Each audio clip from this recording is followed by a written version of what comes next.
नमस्कार, स्वागत है आज की नई क्लास में। एनसीईआरटी कक्षा 6 को पूरा करने के बाद में हमने अब क्लासें कक्षा 7 की शुरू की है और उसी क्रम में हम आज कक्षा 7 एनसीईआरटी का जो तीसरा अध्याय है जलवायु, उसके ऊपर आज चर्चा करेंगे। तो ज़्यादा समय ना खराब करते हुए आप अपने सभी साथियों तक ये क्लासें पहुंचाएं और एक बार लाइक करें और कमेंट अगर क्लास बढ़िया लगे तो जरूर करें। तो जो ये आपका तीसरा पाठ है ये है भारत की जलवायु से संबंधित। भारत की जलवायु से संबंधित। तो जहां तक बात जलवायु की करें तो जलवायु क्या होता है और जलवायु भारत को किस प्रकार से प्रभावित करती है, हमारे लिए क्या महत्वपूर्ण है, इसके ऊपर हम चर्चा करेंगे। तो बात करते हैं जलवायु की। तो जलवायु क्या होता है कि ये समय और स्थान, समय और स्थान की वायुमंडलीय दशाएं होती है। कि कौन सी दशाएं होती है? वायुमंडलीय दशाएं। तो सामान्य सी बात है कि जलवायु क्या होती है, किसी भी समय में किसी स्थान विशेष पर वायुमंडलीय जो दशाएं होती हैं उन्हें हम क्या बोल देते हैं? जलवायु। लेकिन ध्यान रखने वाली बात यह है कि जो दशाएं हैं वायुमंडलीय ये दीर्घकालीन होनी चाहिए।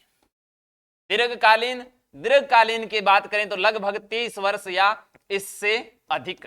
30 वर्ष या इससे अधिक। दो शब्द आपके सामने आएगा, एक आएगा मौसम, एक क्या आएगा? मौसम। और एक शब्द है जलवायु। एक शब्द क्या है? जलवायु। जलवायु। तो ध्यान देंगे, मौसम जो वायुमंडलीय दशाओं का अल्पकालीन परिवर्तन है।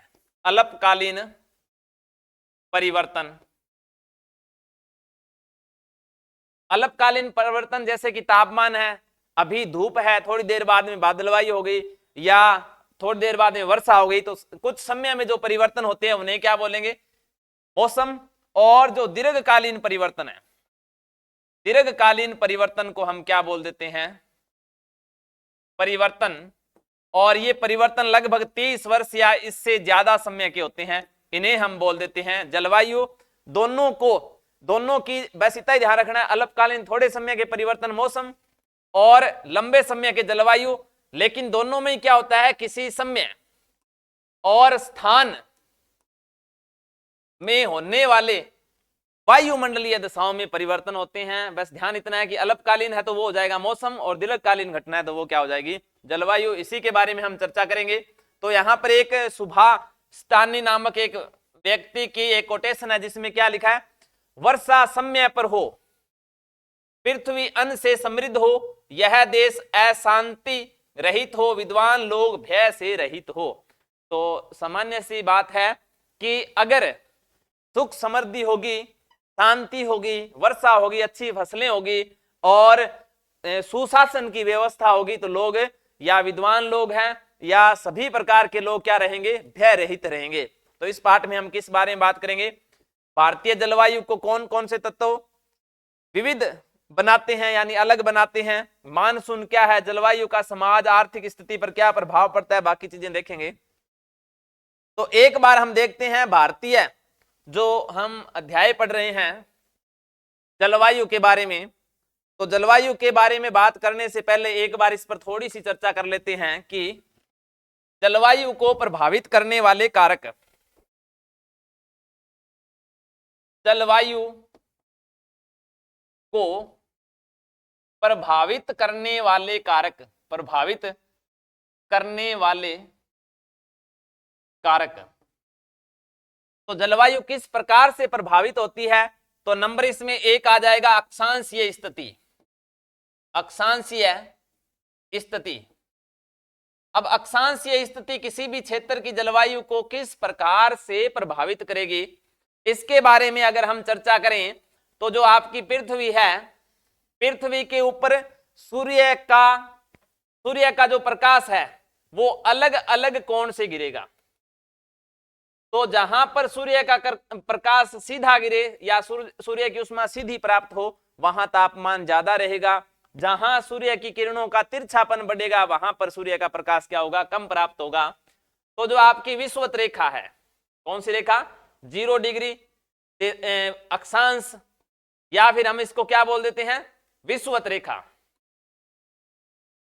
विषुवत रेखा, यहां पर सूर्य का प्रकाश लगभग सीधा रहता है। ऊपर आ जाएगा 23.5 डिग्री कर्क रेखा, 23.5 डिग्री कर्क रेखा, फिर आ जाएगा 66.5 डिग्री आर्कटिक वर्त, और फिर 90 डिग्री उत्तरी ध्रुव, उत्तरी ध्रुव। इसी प्रकार से नीचे की तरफ 23.5 डिग्री दक्षिणी अक्षांश, जिसको हम मकर रेखा बोल देते हैं, 66.5 डिग्री दक्षिण अक्षांश, जिसको हम अंटार्कटिक वर्त बोल देते हैं, और 90 डिग्री दक्षिणी ध्रुव। तो यहां पर समझने के लिए हम देखते हैं कि ये जो आपकी पृथ्वी है, ये जो विषुवत रेखा है, यहां से 23.5 डिग्री उत्तर और 23.5 डिग्री दक्षिण, जो ये हिस्सा है कर्क रेखा से मकर रेखा तक का, इस पर तापमान अधिक सूर्य का प्राप्त होता है, इसलिए ये भाग गर्म होता है, और गर्म को बोल देते हैं उष्ण। क्या बोल देते हैं, उष्ण।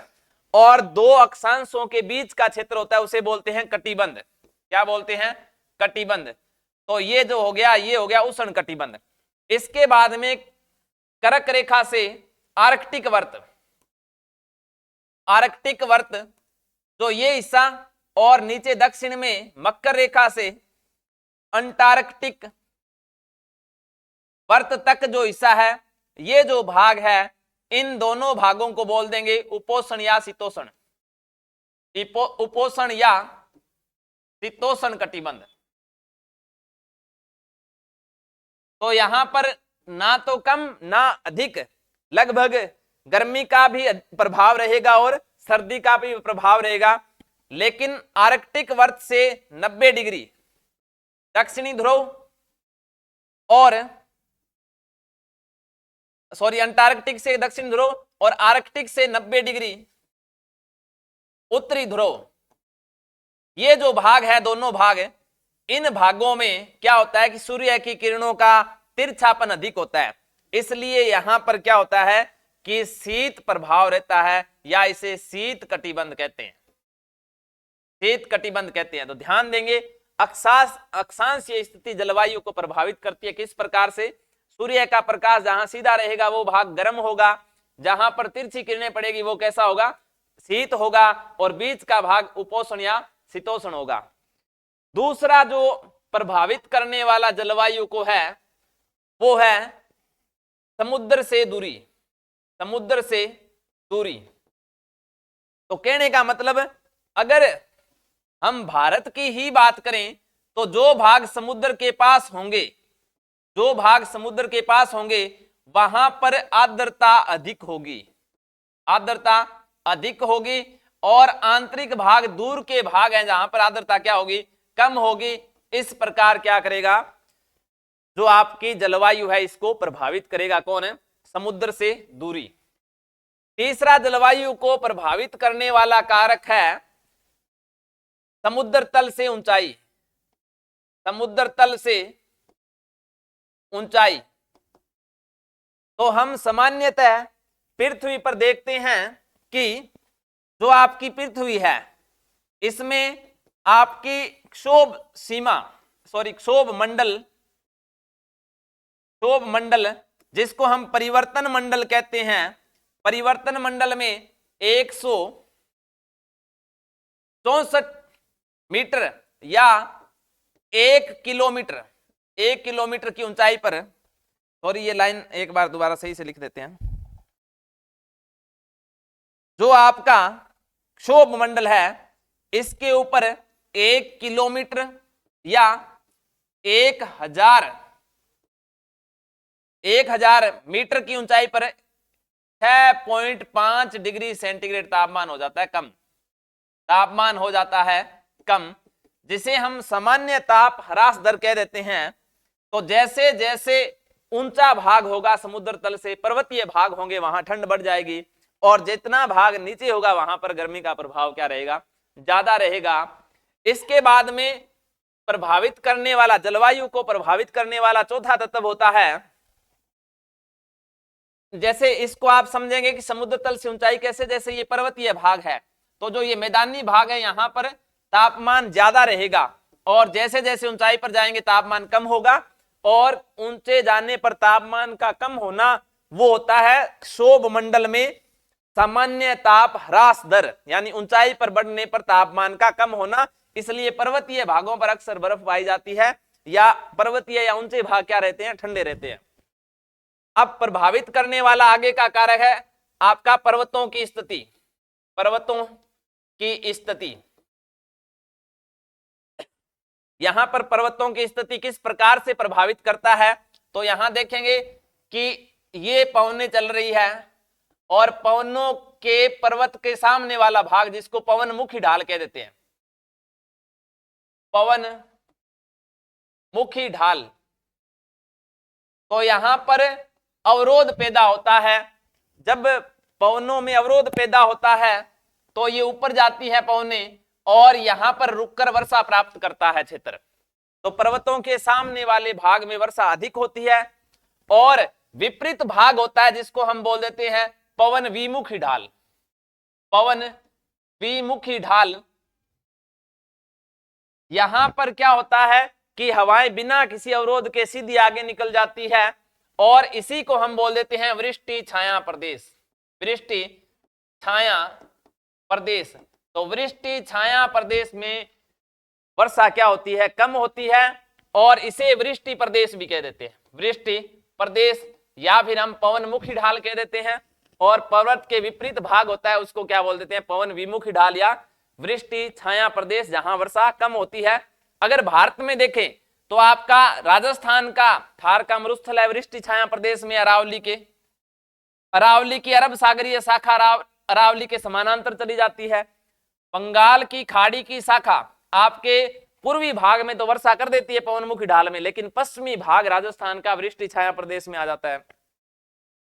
आपके मानसून के अरब सागरीय शाखा की एक शाखा सह्याद्री से टकराकर पश्चिमी भाग में यहां तो खूब बारिश कर देती है, लेकिन ये तमिलनाडु का और ये जो भाग है ये वृष्टि छाया में कम प्राप्त करता है वर्षा। पुणे का जो भाग हो गया, यहां जम्मू कश्मीर के ऊपर लद्दाख का क्षेत्र है, ये भी किस में आ जाएगा, वृष्टि छाया प्रदेश में आ जाएगा। तो भारत के आपके लद्दाख का क्षेत्र, थार का मरुस्थल, और ये आपका तमिलनाडु का क्षेत्र, ये किस में आता है, वृष्टि छाया प्रदेश में आता है, जहां पर कम वर्षा के कारण या वृष्टि छाया प्रभाव के कारण यहां पर जलवायु अलग प्रकार की रहती है, नम या शुष्क जलवायु रहती है, और जहां पर अधिक वर्षा होती है वहां की जलवायु आर्द्र रहती है। तो ये भी क्या है, आपकी जलवायु को प्रभावित करने वाले कारक हैं। इसके अलावा बाद में भूमियों की स्थिति, यानी जो मिट्टियां हैं वो भी आपके तापमान को शोषित करती हैं, तो ये भी आपको प्रभावित करने वाले कुछ कारक हैं। और ज्यादा इस पर समय ना खराब करते हुए आपको एक बार समझ में आ गई होगी कि किस प्रकार जलवायु को प्रभावित करने वाले कारक कौन कौन होते हैं और किस प्रकार से होते हैं। एक बार दोहरान कर लेते हैं। मौसम और जलवायु क्या होता है, ये किसी स्थान विशेष की, किसी समय में किसी स्थान विशेष की जलवायु परिवर्तन है या मौसमी दशाओं में परिवर्तन है, वही जलवायु और मौसम होता है। लेकिन ध्यान रखेंगे मौसम क्या होता है, ये आपका अल्पकालीन परिवर्तन है, थोड़े समय का। अभी यहां पर धूप है, थोड़ी देर में छाया हो गई, बादल आ गए, या थोड़ी देर में वर्षा होने लग गई। ये कुछ समय के जो परिवर्तन होते हैं अल्पकालीन परिवर्तन, उन्हें क्या बोल देते हैं आपके मौसम। और लंबी अवधि के परिवर्तन होते हैं, दीर्घकालीन परिवर्तन होते हैं, उन्हें क्या बोलते हैं, जलवायु। इसके बाद में हमारे अध्याय की आगे चर्चा करेंगे। यहां पर आपके मौसम, ऋतु और जलवायु के बारे में बताया गया है। मौसम, ऋतु और जलवायु के बारे में बताया गया है। तो जलवायु एक ऐसा शब्द है, जलवायु एक ऐसा शब्द है जिसका प्रयोग लोग दैनिक बातचीत में करते हैं, प्राय इसका तात्पर्य मौसम से है। तो जो सामान्य रेगुलरली बात करते हैं वो जलवायु भी कहते हैं, लेकिन वो क्या होते हैं मौसम। तो कहने का मतलब अभी बारिश होने वाली है, या आज तेज धूप रहेगी, तो ये कैसे परिवर्तन है? ये मौसमी परिवर्तन है, जलवायु नहीं है। दोनों में अंतर आपको पहले ही बता दिया, मौसम थोड़े समय का परिवर्तन है लेकिन जलवायु लंबे समय के परिवर्तन है। तो मौसम वह है जिसे हम प्रतिदिन हर घंटे अनुभव करते हैं। मौसम क्या है? वह है जिसे हम प्रतिदिन या हर घंटे अनुभव करते हैं, जिसमें वर्षा, तेज धूप, तेज हवा। तो मौसम एक शब्द तो क्या हो जाएगा? अल्पकालीन परिवर्तन, अल्पकालीन परिवर्तन। और मौसम के उदाहरण क्या हो जाएंगे? वर्षा, तेज धूप, तेज हवा। समय समय पर यह परिवर्तित होता रहता है। दूसरी ओर जलवायु मौसम का वह प्रतिरूप है।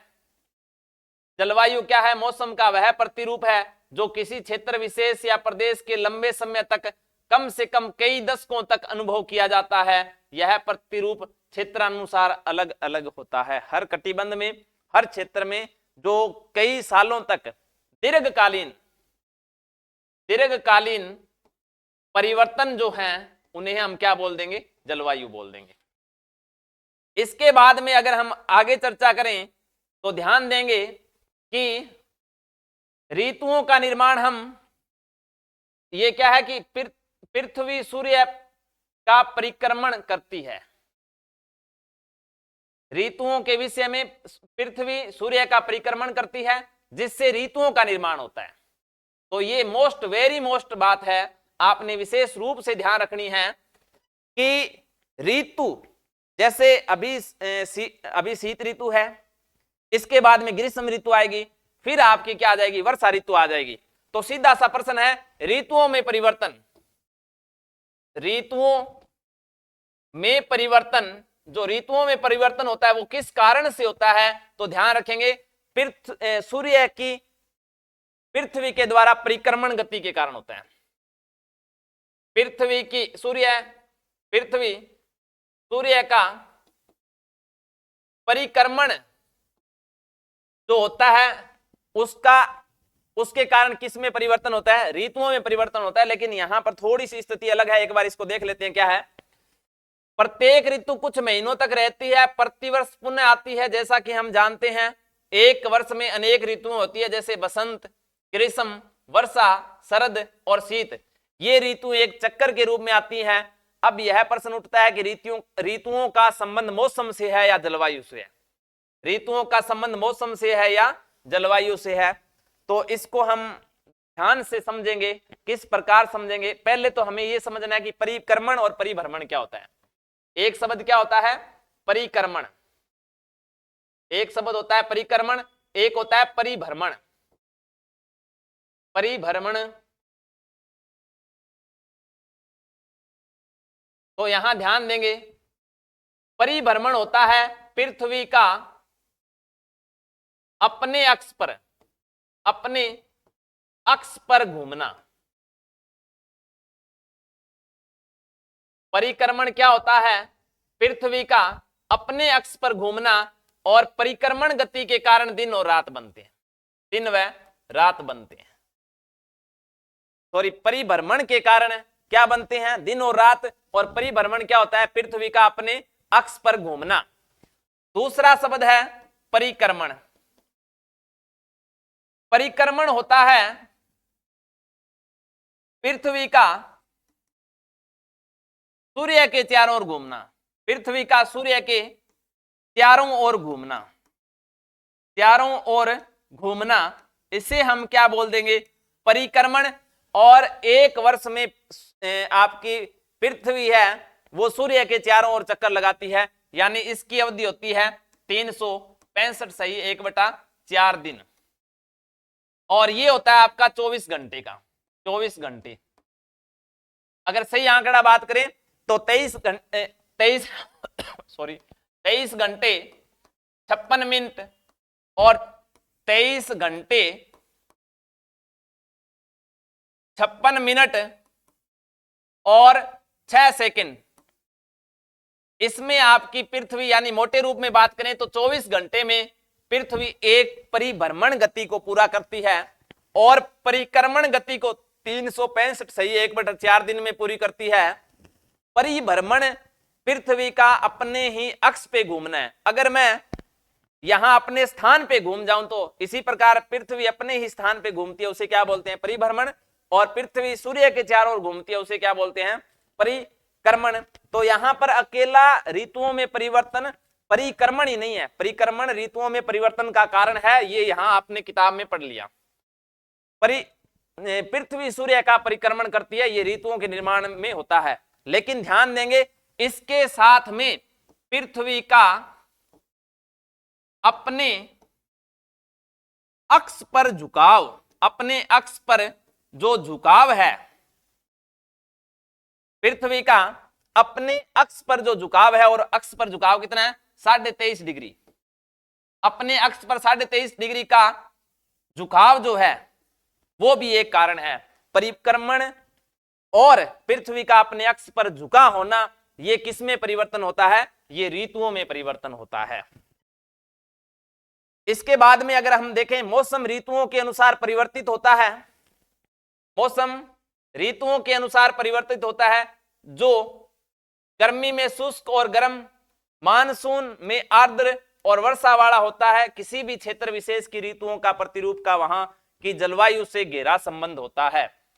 किसी भी क्षेत्र विशेष की ऋतुओं से प्रतिरूप का वह जलवायु से गहरा संबंध होता है। विश्व में अधिकतर क्षेत्रों में 4 मुख्य ऋतुएं होती है। एक कौन सी होती है? बसंत, ग्रीष्म, शरद और शीत। तो ध्यान देंगे विश्व में मुख्यतः 4 ऋतुएं कौन सी बताई गई हैं? तो एक तो आ जाएगा आपका कौन सा? बसंत, बसंत ऋतु। बसंत ऋतु के बाद में आती है आपकी ग्रीष्म ऋतु। ग्रीष्म ऋतु के बाद में आती है आपकी शीत ऋतु, शरद ऋतु, और फिर कौन सी आ जाएगी? शीत ऋतु। ये आपकी किताब में बताया गया है कि विश्व में अधिकतम क्षेत्रों में 4 ऋतुएं होती हैं। कौन कौन सी? वसंत, ग्रीष्म, शरद और शीत। 4 ऋतुओं के साथ भारत में वर्षा ऋतु भी होती है। गर्मियों के बाद में, ग्रीष्म ऋतु के बाद में यहां पर कौन सी ऋतु आ जाती है? आपके वर्षा ऋतु। ये भारत में 4 ऋतुओं के अलावा वर्षा ऋतु होती है, क्योंकि यहां वर्षा एक वर्ष में विशिष्ट समय में वर्षा ऋतु या मानसून में होती है। तो भारत में लगभग जो वर्षा होती है वो किस समय होती है? मानसून के दौरान होती है। तो ये भी एक चीज आपने ध्यान रखनी है। कितनी ऋतु होती है? बसंत, ग्रीष्म, शरद और शीत। और भारत में एक कौन सी विशेष ऋतु होगी? वर्षा। और भारतीय वर्षा जो विशेष रूप से वर्षा होती है मानसून के दौरान होती है। किससे होती है? मानसून। और मानसून मौसम शब्द जो अरबी भाषा का उसी से बना हुआ है, और इसका अर्थ ही क्या है? ऋतु से ही है। आगे ध्यान देंगे, पारंपरिक रूप से भारत में अनेक भागों में संपूर्ण वर्ष में 6 ऋतुएं बताई गई है। कौन कौन सी बताई गई है? तो आपकी बसंत ऋतु हो जाएगी, ग्रीष्म ऋतु, वर्षा ऋतु, शरद ऋतु और हेमंत ऋतु शिशिर ऋतु में विभाजित किया गया है। तो कहने का मतलब प्राचीन काल के जो ग्रंथ हैं, साहित्य हैं, उनमें हमारे कितने? 6 ऋतुओं का वर्णन है। 6 ऋतुओं के बारे में बताया गया है। बसंत, ग्रीष्म, वर्षा, शरद और शीत शिशिर कह देते हैं, और हेमंत एक इसमें और एक्स्ट्रा जोड़ी गई है, तो ये ध्यान रखना है। विशिष्ट त्योहार और रीति रिवाज 6 ऋतुओं से संबंधित है, जैसे बसंत पंचमी और शरद पूर्णिमा। शरद पूर्णिमा और बसंत पंचमी ये ऋतुओं से संबंधित त्योहार है। तो आगे चर्चा करेंगे। यदि हम दुनिया भर का अवलोकन करें तो मानव, पौधे और पशु जीवन ऋतुओं के साथ सामंजस्य रखते हैं। मानव, पौधे और पशु ऋतुओं के साथ सामंजस्य रखते हैं। भोजन करते हैं, वस्त्र पहनते हैं, सभी मौसम के अनुसार बदलते रहते हैं। भोजन करते हैं, वस्त्र पहनते हैं, सभी ऋतुओं के अनुसार बदलते रहते हैं। क्षेत्रानुसार बसंत की शुरुआत कुछ पेड़ और झाड़ियां खिलती है, कुछ स्थानों को पर वृक्ष अपने पत्ते गिरा देते हैं। शरद ऋतु के आते ही अपना रंग बदल लेते हैं। कुछ पशुओं के शरीर पर ठंड के महीनों में घने बाल का विकास हो जाता है। तो सामान्य सी बात यह है, यहां पर कहा गया है कि मानव, पौधे और पशु जीवन ऋतुओं के अनुसार सामंजस्य स्थापित करते हैं। हम अगर पृथ्वी की बात करें उष्ण भाग में जो पशु रहते हैं, मानव है या जीव जंतु है, वो गर्मी को सहन करने वाले और यहाँ की संस्कृति और जीवन के अनुकूल हो जाते हैं। वहीं अगर शीत क्षेत्रों के लोग हैं, वो शीत क्षेत्र के मौसम के अनुकूल हो जाते हैं। और कोई भी व्यक्ति किसी भी क्षेत्र में तभी अनुकूलन स्थापित कर सकता है, तभी सामंजस्य स्थापित कर सकता है, जब वह उस क्षेत्र के अनुकूलतम हो जाए। जैसे कि आपके पहाड़ी क्षेत्र कह दें या बर्फीले क्षेत्रों में अधिक घने बालों वाले पशु पाए जाएंगे, और उसी प्रकार आपके जो गर्मी वाले क्षेत्र है वहां पर अलग प्रकृति के गर्मी की अनुकूलता को स्थापित करने वाले जीव जंतु पेड़ पौधे पाए जाएंगे। तो यही बात यहां बताई गई है सीधी सी। यहां पर आपकी प्रिय ऋतुएं कौन सी है, अपने कारणों सहित इस पर एक संक्षिप्त लेख लिखिए स्कूल के बालकों को समझाने के लिए। उनकी विवेक के अनुसार, उनकी परिपक्वता के अनुसार कुछ प्रश्न है, ये यहां से कोई अपने लिए कोई महत्वपूर्ण है नहीं जो कि परीक्षा में प्रश्न। वैज्ञानिक हाल ही में ये क्या कहा, सामान्यतः जलवायु लंबे समय तक स्थिर बनी रहती है। हालांकि वैज्ञानिक हाल के दशकों में विश्व की जलवायु में परिवर्तन का अंकन करते हैं। तो स्वाभाविक सी बात है, विश्व की जलवायु में जो परिवर्तन है उसके बारे में चर्चा करते हैं।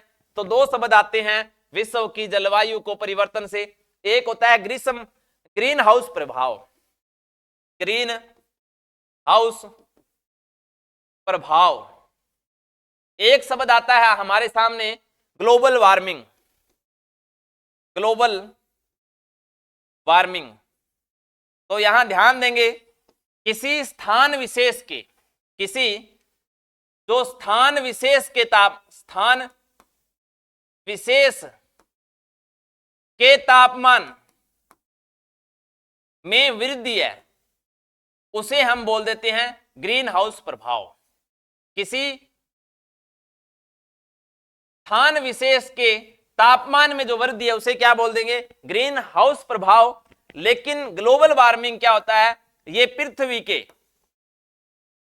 के औसत तापमान में वृद्धि है, औसत तापमान में वृद्धि। तो दोबारा ध्यान देंगे, हमें दोनों शब्द एक जैसे ही लगते हैं, लेकिन दोनों शब्द क्या हैं, अलग अलग है। ग्रीन हाउस प्रभाव क्या होता है, किसी स्थान विशेष में जो तापमान की वृद्धि है उसे ग्रीन हाउस प्रभाव कह देंगे। ग्लोबल वार्मिंग क्या होता है, पूरी पृथ्वी के औसत तापमान में जो वृद्धि है उसे हम क्या बोल देंगे, ग्लोबल वार्मिंग। ठीक है। तो यहां पर बताया गया कि मौसम वह है जिसमें हम दिन प्रतिदिन अनुभव करते हैं तेज हवाएं, वर्षा, गर्मी, सूखा आदि। तो हमने बात की है कि मौसम क्या है, अल्पकालीन थोड़े समय में जो परिवर्तन होते हैं, जैसे तेज हवाएं चल गई, वर्षा होने लगी, गर्मी या सूखा, तो ये कैसे है, मौसमी परिवर्तन है। ऋतुएं प्रतिवर्ष आती है, प्रत्येक ऋतु किसी स्थान या मौसम से भिन्न होती है। जलवायु किसी विशेष क्षेत्र की दीर्घकालीन मौसमी प्रतिरूप है। तो इसी के बारे में हम कई बार चर्चा कर चुके हैं कि किसी स्थान, किसी समय में, विशेष में दीर्घकालीन मौसमी प्रतिरूप, कौन सा, दीर्घकालीन यानी लंबी अवधि का जो परिवर्तन है उसे हम जलवायु कहते हैं। विश्व में विविध प्रकार की जलवायु पाई जाती है। हम भारत में पाई जाने वाली जलवायु के प्रमुख प्रकारों के बारे में जानेंगे। तो ये आगे इस पाठ में अध्याय किया जा सकता है कि भारत की जलवायु कैसी है। तो भारत में जो जलवायु है उसके बारे में अगर देखें तो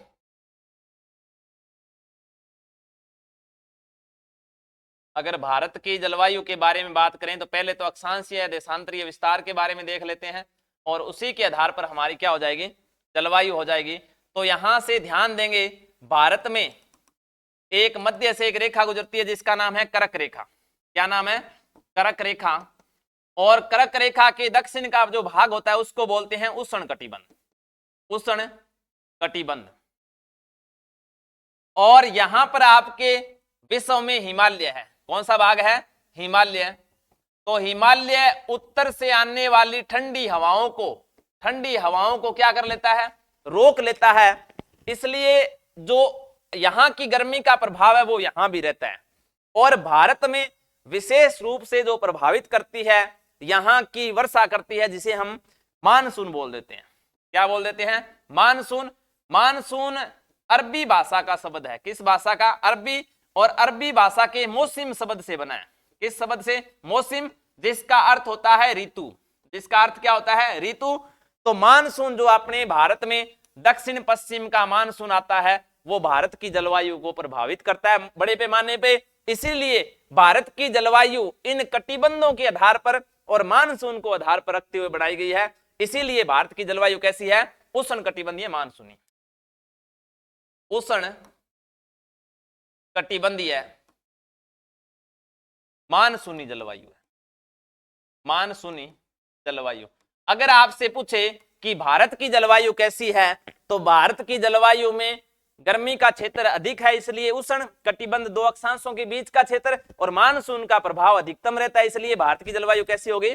उष्ण कटिबंधीय मानसूनी जलवायु। यही कहा गया है कि भारत की जलवायु कैसी है, इस पे चर्चा करेंगे। तो देखते हैं क्या आगे अध्याय में। यहां पर भारत की जलवायु के प्रकार, भारत की जलवायु के प्रकार।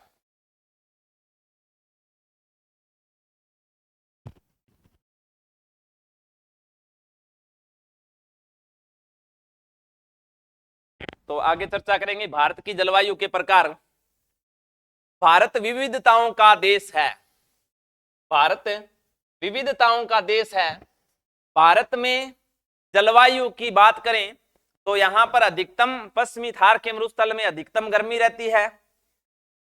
उत्तर के हिमालय क्षेत्र में अधिकतम शीत ऋतु रहती है, शीत क्षेत्र है। इसी प्रकार हम बात करें तो आपके समुद्री इलाकों में, नदी घाटियों में आर्द्र वातावरण रहता है। तो अलग अलग क्षेत्र की जलवायु हमारे यहाँ हर क्षेत्र की हर प्रकार की आपके जलवायु पाई जाती है। उत्तर के हिमालय पर्वतों में अल्पाइन जलवायु। तो उत्तरी हिमालय क्षेत्रों में कैसी जलवायु है? अल्पाइन जलवायु है। शीत ऋतु अत्यधिक ठंडी व बर्फीली होती है। ग्रीष्म ऋतु शीत होती है। अल्पाइन शब्द आल्पस से आया है, जो यूरोप की एक पर्वत श्रृंखला है। यहीं पर आपको भारत में सबसे अधिक मोटे कपड़े पहनने लोग देखने को मिलते हैं। तो यहां पर अगर हम बात करें उत्तर में हिमालय, अगर पर्वतों की बात करें तो यहां की जो जलवायु है तो वो कैसी है? वो है अल्पाइन जलवायु। अल्पाइन जलवायु। और अल्पाइन जलवायु कैसी होती है? तो यहां बताई गई है शीत ऋतु अत्यधिक ठंडी होती है और बर्फीली होती है। शीत ऋतु ठंडी व बर्फीली। शीत ऋतु कैसी होती है? ठंडी व बर्फीली। ग्रीष्म ऋतु शीतल होती है। और ग्रीष्म ऋतु कैसी होती है? यहां ग्रीष्म ऋतु शीतल होती है। ये हिमालय क्षेत्र की जलवायु के बारे में बताया गया है। अल्पाइन जो शब्द है वो आल्पस से बना है। और आपके जैसे उत्तरी अमेरिका में जो पर्वत श्रृंखला है जिसका नाम रॉकी है, दक्षिण अमेरिका में पर्वत श्रृंखला है जिसका नाम एंडीज है, एशिया में जो है उसका नाम हिमालय है, और अफ्रीका में जो पर्वत श्रृंखला है जिसका नाम है एटलस है। इसी प्रकार जो यूरोप की पर्वत श्रृंखला है उसका नाम क्या है? आल्पस। और ये अल्पाइन जलवायु उसके समकक्ष होने के कारण, उसके जैसी होने के कारण उत्तरी हिमालय की जलवायु को हम क्या बोल देते हैं? अल्पाइन तुल्य या अल्पाइन जलवायु। हिमालय के निचले क्षेत्रों में अन्य पहाड़ी क्षेत्रों में जलवायु प्राय समशीतोष्ण टेम्परेट कही जाती है, क्योंकि सर्दियां कम ठंडी और गर्मियां बहुत अधिक गर्म नहीं होती। यहीं पर हमें कई पर्वतीय पर्यटन स्थल मिलते हैं। यह मैदानी क्षेत्रों की गर्मी से राहत पाने को प्राय लोग यहाँ आते हैं। तो जो हिमालय के उत्तरी भाग है वहां तो आपकी कैसी जलवायु है? अल्पाइन जलवायु है। लेकिन हिमालय के दक्षिणी भाग, पर्वतपदीय भाग कह दो या निम्न, जैसे शिवालिक का जो क्षेत्र है, शिवालिक का क्षेत्र एक प्रकार से शिवालिक का क्षेत्र, तो यहां की जलवायु कैसी है? तो ये है समशीतोष्ण। कैसी है? समशीतोष्ण जलवायु है। तो हिमालय के उत्तर में तो अल्पाइन जलवायु है, लेकिन हिमालय के दक्षिणी भागों में कैसी है, समशीतोष्ण जलवायु है, जिसे हम टेपरेंट भी कह देते हैं। क्या बोल देते हैं, टेपरेंट। ठीक है, ये आपने ध्यान रखना है। जो महत्वपूर्ण चीजें हैं इन्हें नोट करते रहे। अगर आपको क्लास वास्तव में बढ़िया लग रही है, आपको समझ में आ रहा है, तो लाइक करें और कमेंट करके हमें हौसला दें। इसके बाद में आगे बात करें तो उत्तरी मैदानों में अगर हम बात करें भारत की, छोटा सा मानचित्र के तहत आपको बता देते हैं कि कौन से भाग की किस प्रकार की जलवायु है। तो हिमालय की बात कर ली, यहां पर कैसी थी, अल्पाइन, और यहां की निचली भाग की समशीतोष्ण, समशीतोष्ण, और अब उत्तरी मैदानों की जलवायु है उपोष्ण कटिबंधीय, सब ट्रांसट्रॉपिकल। तो जो आपके उत्तरी मैदानी भाग है, उत्तरी मैदानी भाग, तो यहां की जलवायु कैसी है, तो यहां की जलवायु है आपकी कैसी है, उपोष्ण कटिबंधीय, उपोष्ण कटिबंधीय। क्योंकि ये अक्षांशीय स्थिति में भी बात करें तो किस भाग में आता है, उपोष्ण कटिबंध में, जिसे सब ट्रॉपिकल भी कह देते हैं। यहां ग्रीष्म काल अत्यधिक गर्म, शीत ऋतु ठंडी होती है, यहीं पर भारत की अधिकांश गेहूं उगाया जाता है। तो ध्यान देंगे, एक फसल होती है गेहूं, एक होता है चावल, दोनों को जो बांटने वाली वर्षा रेखा है, वर्षा रेखा, उसको हम बोल देते हैं 100 सेमी वर्षा रेखा, 100 सेमी वर्षा रेखा। 100 सेमी वर्षा रेखा गेहूं क्षेत्र बोए जाने वाले और चावल को बोए जाने वाले क्षेत्र को बांटती है।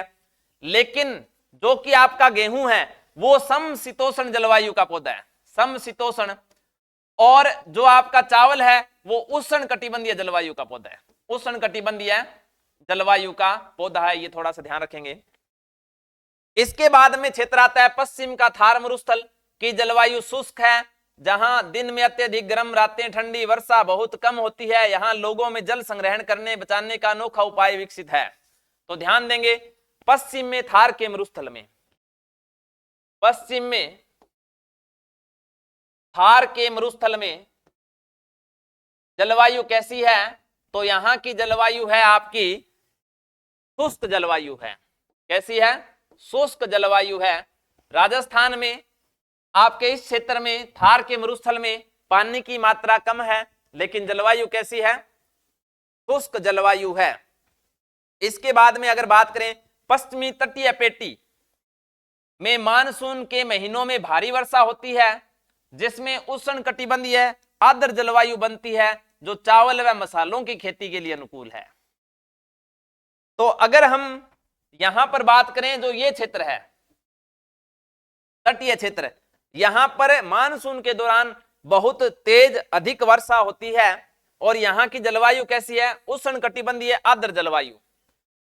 तो पश्चिमी तटीय पेटी में जलवायु कैसी है, तो जलवायु आपकी बताइए उष्ण कटिबंधीय आर्द्र जलवायु, उष्ण कटिबंधीय आर्द्र जलवायु है। कैसी है, उष्ण कटिबंधीय आर्द्र जलवायु है।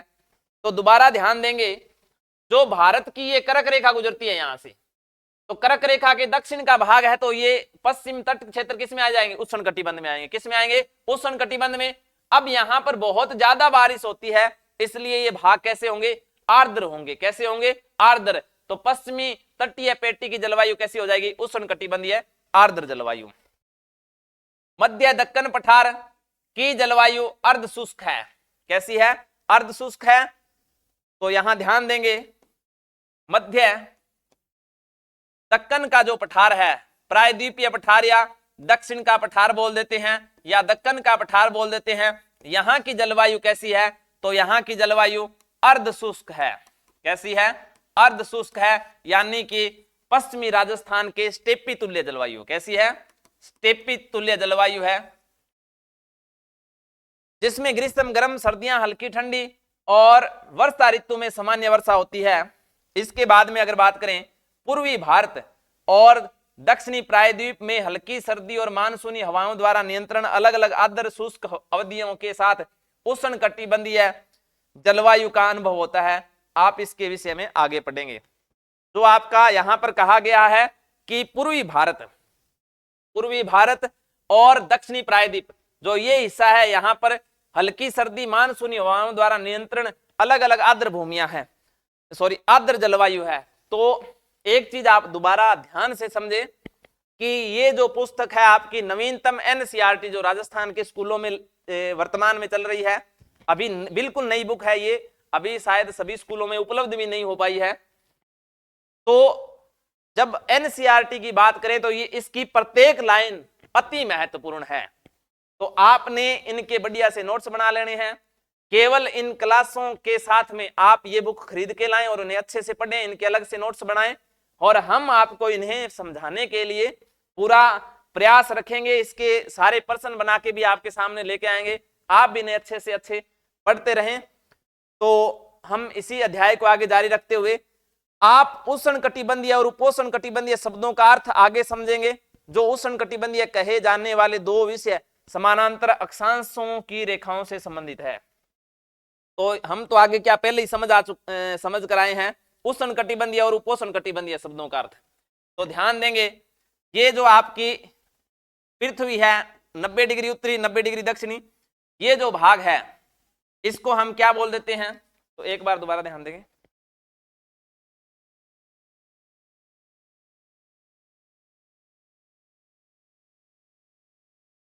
हाँ, तो यहां पर ध्यान देंगे, ये हो गई विषुवत रेखा या 0 डिग्री।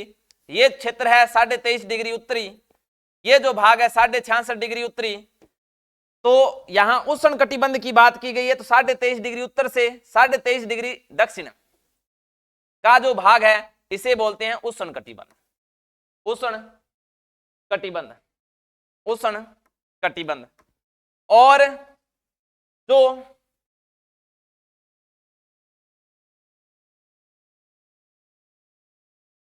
हाँ, तो आगे ध्यान देंगे उपोष्णकटिबंधीय, उपोष्णकटिबंध की बात करेंगे तो जो 66.5 से 23.5 का भाग है इसे क्या बोलेंगे? उपोष्णकटिबंध, उपोष्णकटिबंध। तो इसे उष्णकटिबंध, उपोष्णकटिबंध कहेंगे। आगे अध्याय में क्या है तो ध्यान देंगे जलवायु निर्धारित करने वाले कारक। तो इसकी चर्चा हमने शुरू में की थी। विभिन्न प्रकार की जलवायु का निर्माण किन किन कारणों से होता है और किस प्रकार प्रभावित होती है। तो पहली हमारी बात होगी अक्षांश यानी अक्षांशीय स्थिति। तो अक्षांश और इनके विषय में हमने पहले चर्चा कर ली थी, तो अभी इसको विस्तृत रूप से जारी रखेंगे।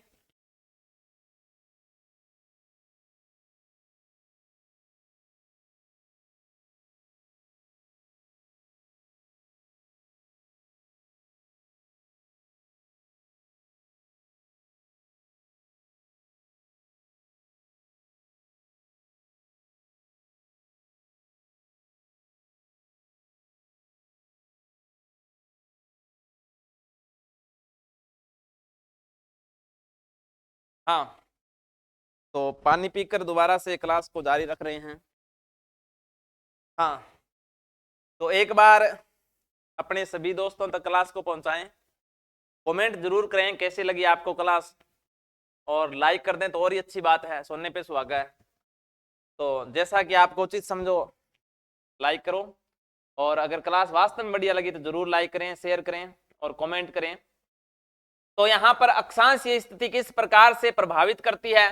भूमध्य रेखा के पास स्थित निम्न अक्षांशों पर है गर्म रहते हैं, जबकि ध्रुवों उच्च अक्षांशों पर ठंडे क्षेत्र है। ऐसा उस कोण के कारण होता है जिस पर सूर्य की किरणें किसी क्षेत्र विशेष पर पड़ती है। भूमध्य रेखा पर किरणें लगभग लंबवत होती है। तो भूमध्य रेखा पर किरणें क्या होती है? लगभग लंबवत होती है, जिससे उनकी संपूर्ण ऊर्जा पृथ्वी की सतह के एक छोटे से क्षेत्र पर केंद्रित होती है। ध्रुवीय क्षेत्रों में किरणें झुकी हुई होती है, तिरछी होती है, और ऊर्जा एक बड़ी सतह पर वितरित होती है। इसके अतिरिक्त उन्हें पृथ्वी के वायुमंडल के बहुत बड़े भाग को लंबी दूरी पार करके गुजरना पड़ता है। जैसा कि आपने इस डायग्राम में देखा है, इस चित्र में देखा है, ध्रुवीय क्षेत्रों को विषुवतीय क्षेत्रों की तुलना में कम ताप मिलता है। भारत को देखते हैं तो कन्याकुमारी और अंडमान निकोबार भूमध्य रेखा के निकट होने के कारण लगभग पूरे वर्ष गर्म रहते हैं, जबकि उत्तर में श्रीनगर जैसे क्षेत्र ठंडे रहते हैं। तो मोटे मोटी रूप में यही बात है कि ये मानते हैं कि आपकी क्या है, पृथ्वी है। अब इस पृथ्वी का जो ये विषुवतरेखीय भाग इसमें थोड़ा सा आगे पीछे है, लेकिन अगर आप इसको अलग से समझें कि सूर्य है यहां और ये पृथ्वी है, और पृथ्वी की किरणें अगर सूर्य की किरणें पृथ्वी पर सीधे गिरेगी तो वहां का भाग क्या होगा, गर्म होगा। 0 डिग्री अक्षांश, और ये 90 डिग्री उत्तरी हो गया, 90 डिग्री उत्तरी, और ये हो गया 90 डिग्री दक्षिण। अब क्या यहां सीधा गिर रहा है तो यहां तो तापमान क्या होगा, तापमान ज्यादा प्राप्त होगा, ज्यादा प्राप्त होगा। तो ये भाग कैसे हो जाएंगे, ये हो जाएंगे उष्ण भाग, उष्ण भाग हो जाएंगे विषुवत रेखा के पास में। लेकिन जैसे जैसे किरणों का तिरछापन बढ़ेगा, किरणों का क्या बढ़ेगा, तिरछापन बढ़ेगा, तो इसे वायुमंडल को ज्यादा क्रॉस करना पड़ेगा। तो एक तो उष्मा कम हो जाएगी वायुमंडल के कारण, दूसरा किरणों में तिरछापन आ जाएगा, जिसके कारण ध्रुवों में आपकी किरणें तिरछापन होने के कारण कम ताप प्राप्त होगा, कम ताप प्राप्त होगा। इसलिए ये जो भाग है ये कैसे हो जाएंगे, ये शीत कटिबंध हो जाएंगे, शीत भाग हो जाएंगे, ठंडे भाग हो जाएंगे। यही बात इसमें मोटे रूप में समझाई गई है कि विषुवत रेखा के पास में सूर्य की किरणें सीधी गिरती है, इसलिए ताप ज्यादा प्राप्त होता है, इसलिए ये भाग कैसा होता है, गर्म, अधिक गर्म। और ध्रुव है, यहां पर किरणें तिरछी गिरती है, इसलिए यहां पर ताप कम प्राप्त होता है, और इसे शीत भाग कह देते हैं। आगे देखेंगे ऊंचाई, एल्टीट्यूड। तो ऊंचाई की बात करें तो यहां पर आपके कुछ महत्वपूर्ण जानकारी नहीं दी हुई है, लेकिन आपको साथ में बता देते हैं। कक्षा 7 में ऊंचाई किस प्रकार से प्रभावित करती है, तो एक बार इसको पढ़ लेते हैं। कोई एक दो महत्वपूर्ण जानकारी है वो आपको अलग से उपलब्ध करा देंगे। पर्वतीय पर्यटन स्थलों के विषय में पढ़ते हैं। ठंडी जलवायु के कारण लोकप्रिय पर्यटन केंद्र है, भारत में कई स्थान हैं। पहले तो ये देख लो कि ऊंचाई पर तापमान कम क्यों होता है। सामान्यतः हमने बात की थी कि ये पृथ्वी है, और पृथ्वी का जो ये मंडल है, पहला मंडल, जिसको हम क्षोभ मंडल कह देते हैं, क्षोभ मंडल लगभग 6 से 14 किलोमीटर की ऊंचाई पर है। तो जो आपका क्षोभ मंडल है, यहां पर ऊंचाई के साथ तापमान में कमी आती है, ऊंचाई के साथ तापमान में क्या आती है, कमी आती है, और 165 मीटर की ऊंचाई पर 1 डिग्री सेंटीग्रेड तापमान कम हो जाता है। इसी प्रकार 1000 मीटर या 1 किलोमीटर पर 6.5 डिग्री सेंटीग्रेड तापमान क्या हो जाता है, कम होता है। इस कम होने वाली दर को बोलते हैं सामान्य ताप ह्रास दर, सामान्य ताप ह्रास दर। तो एक चीज यहां से ये ध्यान रखें कि सामान्य ताप ह्रास दर क्या है, तो 165 मीटर की ऊंचाई पर 1 डिग्री तापमान का कम होना क्षोभ मंडल में, या फिर 1 किलोमीटर पर 6.5 डिग्री सेंटीग्रेड तापमान का कम होना क्षोभ मंडल में, इसे हम क्या बोल देते हैं, सामान्य ताप ह्रास दर बोल देते हैं। इसी के कारण क्या होता है कि ऊंचे जो भाग हैं, मान लो उदाहरण के रूप में पृथ्वी का यहां धरातल का टेम्परेचर है 15 डिग्री सेंटीग्रेड, कितना है, 15 डिग्री सेंटीग्रेड, और इसकी ऊंचाई, जो इसकी ऊंचाई है वो हो जाती है 2 किलोमीटर। कितनी हो जाती है, 2 किलोमीटर। तो अब जो चोटी वाला हिस्सा है 2 किलोमीटर ऊंचाई पर, यहां का तापमान क्या होगा, 1 किलोमीटर पर 6.5 डिग्री सेंटीग्रेड कम होता है, 6.5, तो 2 किलोमीटर पर हो जाएगा आपका 13 डिग्री सेंटीग्रेड तापमान कम। तो 15 में से 13 गए, कितने बचे, 2 डिग्री सेंटीग्रेड। तो यहां पर ऊंचाई पर टेम्परेचर कितना रहेगा, 2 डिग्री सेंटीग्रेड तापमान रहेगा। इसी के कारण क्या होता है कि धरातल से चोटियों का तापमान क्या रहता है, कम रहता है। ये बात आप समझ गए होंगे, और इस आंकड़े को आप अच्छे से याद कर लें। जो विद्यार्थी लैब असिस्टेंट के हैं, यानी प्रायोगिक परीक्षा 2026 जो भूगोल से ले रहे हैं, उनके लिए तो ये क्लास रामबाण बोले या अति महत्वपूर्ण, अति से भी अति महत्वपूर्ण है। इसके बाद में देखें भारत के कुछ स्थान के बारे में बताया गया जो ऊंचाई पे है। मुन्नार, थेनी, उदगमंडलम, उट्टी ये तमिलनाडु में है, मेदिकेरी, महाबलेश्वरम, माउंट आबू, शिमला, नैनीताल, दार्जिलिंग, तवांग, शिमला आदि प्रमुख स्थान है। ये पर्वतीय क्षेत्रों में कुछ स्वास्थ्य वर्धक क्षेत्र है, क्योंकि यहाँ पर वातावरण है वो बिल्कुल प्राकृतिक है और यहाँ पर लोग शांत वातावरण में पर्यटन के लिए, घूमने के लिए और वहां ठहर कर अपने स्वास्थ्य को अच्छा करने के लिए जाते हैं, इसलिए इन्हीं सभी स्थलों को स्वास्थ्य वर्धक स्थल कहा जाता है। जैसे ये आपका तमिलनाडु का क्षेत्र हो गया, उदगमंडलम, उट्टी तमिलनाडु, और दार्जिलिंग पश्चिम बंगाल का क्षेत्र हो गया, पश्चिम बंगाल का क्षेत्र हो गया। इसी प्रकार हिमाचल का शिमला क्षेत्र हो गया। तो ये कुछ क्षेत्र हैं जो क्या है कि स्वास्थ्य वर्धक क्षेत्र, आप सभी को पता ही है। ऊंचाई बढ़ने के साथ वायुमंडल दबाव और परिणाम स्वरूप वायु का घनत्व कम हो जाता है। जैसे जैसे वायु का घनत्व कम होता है वायु ठंडी होती जाती है। तो यहां पर कहा गया है कि ठंडा होना तो ये सामान्य ताप ह्रास दर होगी, लेकिन ठंडा होता क्यों है तापमान यानी ऊंचाई पर, तो उसका कारण बताया गया है। विशेष रूप से मोस्ट लगा के आपने याद करना है, इसको हमेशा याद भी रखना है कि ऊंचाई बढ़ने के साथ वायुमंडलीय, क्योंकि ये अगर कोई स्थान है और ये पर्वत है, यहां पर अगर वायु का स्तंभ इतना बड़ा बन रहा है तो इसके समानांतर यहां पर इतना बढ़ेगा, तो भार इसका ज्यादा होगा, इसका कम होगा। तो यहां पर यही बात कही गई है कि ऊंचाई बढ़ने के साथ वायुमंडलीय दबाव, तो धरातल पर वायुमंडलीय दबाव ज्यादा पड़ेगा, परिणाम स्वरूप वायु का घनत्व कम हो जाएगा। जब यहां पर ऊंचाई पर वायु का दबाव कम पड़ेगा तो घनत्व कम होगा, और घनत्व कम होने से क्या होता है, वायु ठंडी हो जाती है। तो वायु ठंडी होने के कारण ये जो भाग है ये कैसे होते हैं, ठंडे होते हैं। और इसकी सामान्य ह्रास दर वो कितनी है, वो 1 किलोमीटर पर 6.5 डिग्री सेंटीग्रेड, ये क्षोभ मंडल का तापमान की स्थिति है। सूर्य पृथ्वी की सतह को गर्म करता है, इसलिए सतह में जितनी अधिक दूरी होगी हवा उतनी ही कम गर्म होगी। तो स्वाभाविक है कि जब सूर्य की किरणें आपकी पृथ्वी पर आती है तो इससे क्या होता है कि धरातल हो जाता है गर्म, और जब गर्म धरातल होता है तो उसके साथ में जो हवाएं हैं गर्म टकरा के ये भी गर्म हो जाती है। लेकिन ये हवाओं की दूरी धरातल से जितनी बढ़ेगी वैसे वैसे तापमान क्या हो जाएगा, कम हो जाएगा। दूसरी बात ये कही गई है। तो ये दोनों लाइनें आपने बढ़िया से याद रखनी है। एक तो क्या कि ऊंचाई पर दबाव कम पड़ता है, दबाव कम पड़ता है इसलिए हवाएं क्या हो जाती है, ठंडी। दूसरा कि सूर्य से धरातल गर्म होता है और जो हवाएं धरातल से जितनी दूर होगी उतनी क्या होगी, ठंडी होगी। आगे बढ़ते हैं। उदगमंडलम जो उट्टी एवं कोयम्बटूर, ये आपके नीलगिरी के क्षेत्र है। नीलगिरी जो दक्षिण में पर्वत श्रृंखला उसके भाग है। उदगमंडलम, उट्टी और कोयम्बटूर जो तमिलनाडु के लगभग समान अक्षांशों पर स्थित है।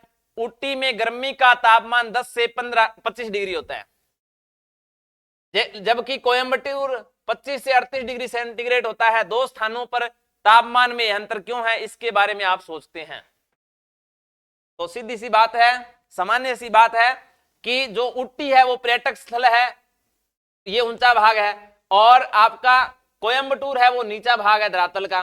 तो यहां का तापमान, धरातल का तापमान ज्यादा होगा, यानी कोयम्बटूर का तापमान ज्यादा होगा, और उट्टी यानी आपका उदगमंडलम जो पर्यटक स्थल है यहां ऊंचाई पर होने के कारण तापमान कम होगा। दोनों एक ही अक्षांश पर होने के कारण, ऊंचाई के कारण दोनों में तापमान में क्या है, अंतर है। इस बात को आप समझें। फिर है समुद्र की निकटता, तो इसको पहले पढ़ लेते हैं फिर समझेंगे क्या इसमें। तटीय क्षेत्रों में तापमान में बहुत अधिक परिवर्तन नहीं होता, गर्मियां बहुत अधिक गर्म नहीं होती, सर्दियां बहुत अधिक ठंडी नहीं होती। ऐसा इसलिए होता है क्योंकि, तो ध्यान देंगे, जो समुद्र के पास के किनारे हैं, समुद्र के पास के जो किनारे हैं यहां पर तापमान का समकारी प्रभाव रहता है। कारण क्या होता है कि यहां पर समुद्र ना तो जल्दी गर्म होता है ना ही ज्यादा ठंडा होता है। तो यही कारण बताया गया है कि समुद्र तापमान को नियंत्रित करता है, समुद्र तापमान को नियंत्रित करता है।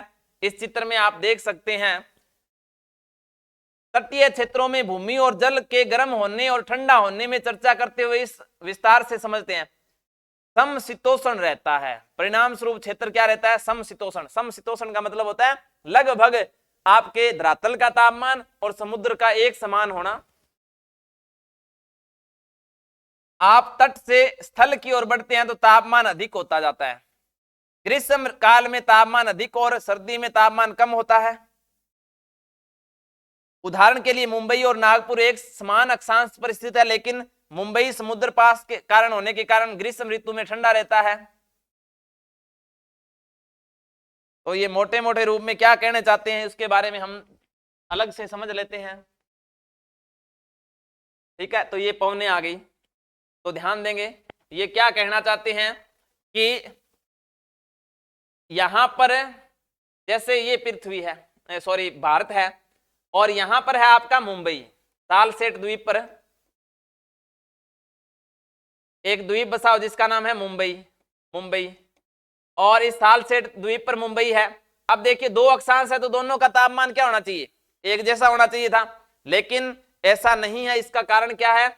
यहां पर है आपका नागपुर, वो भी सेम अक्षांश पे है, लेकिन जैसे जैसे हम धरातल पर आगे बढ़ेंगे तो तापमान बढ़ता जाएगा, लेकिन जैसे ही समुद्र के पास में आएंगे तो समुद्र के पानी का प्रभाव इस तटीय भाग में रहेगा, तो यहाँ का तापमान तो क्या रहेगा? कम। और आगे जैसे ही समुद्र से हम दूरी पर जाएंगे स्थल में, वहां का तापमान क्या होता जाएगा? बढ़ता जाएगा। ये बात इसमें कही गई है। इसके बाद में हम आगे चर्चा करें तो ध्यान देंगे कि पवन गर्म और ठंडी वायु राशियों का संचलन करती है। तो पवन क्या होती है?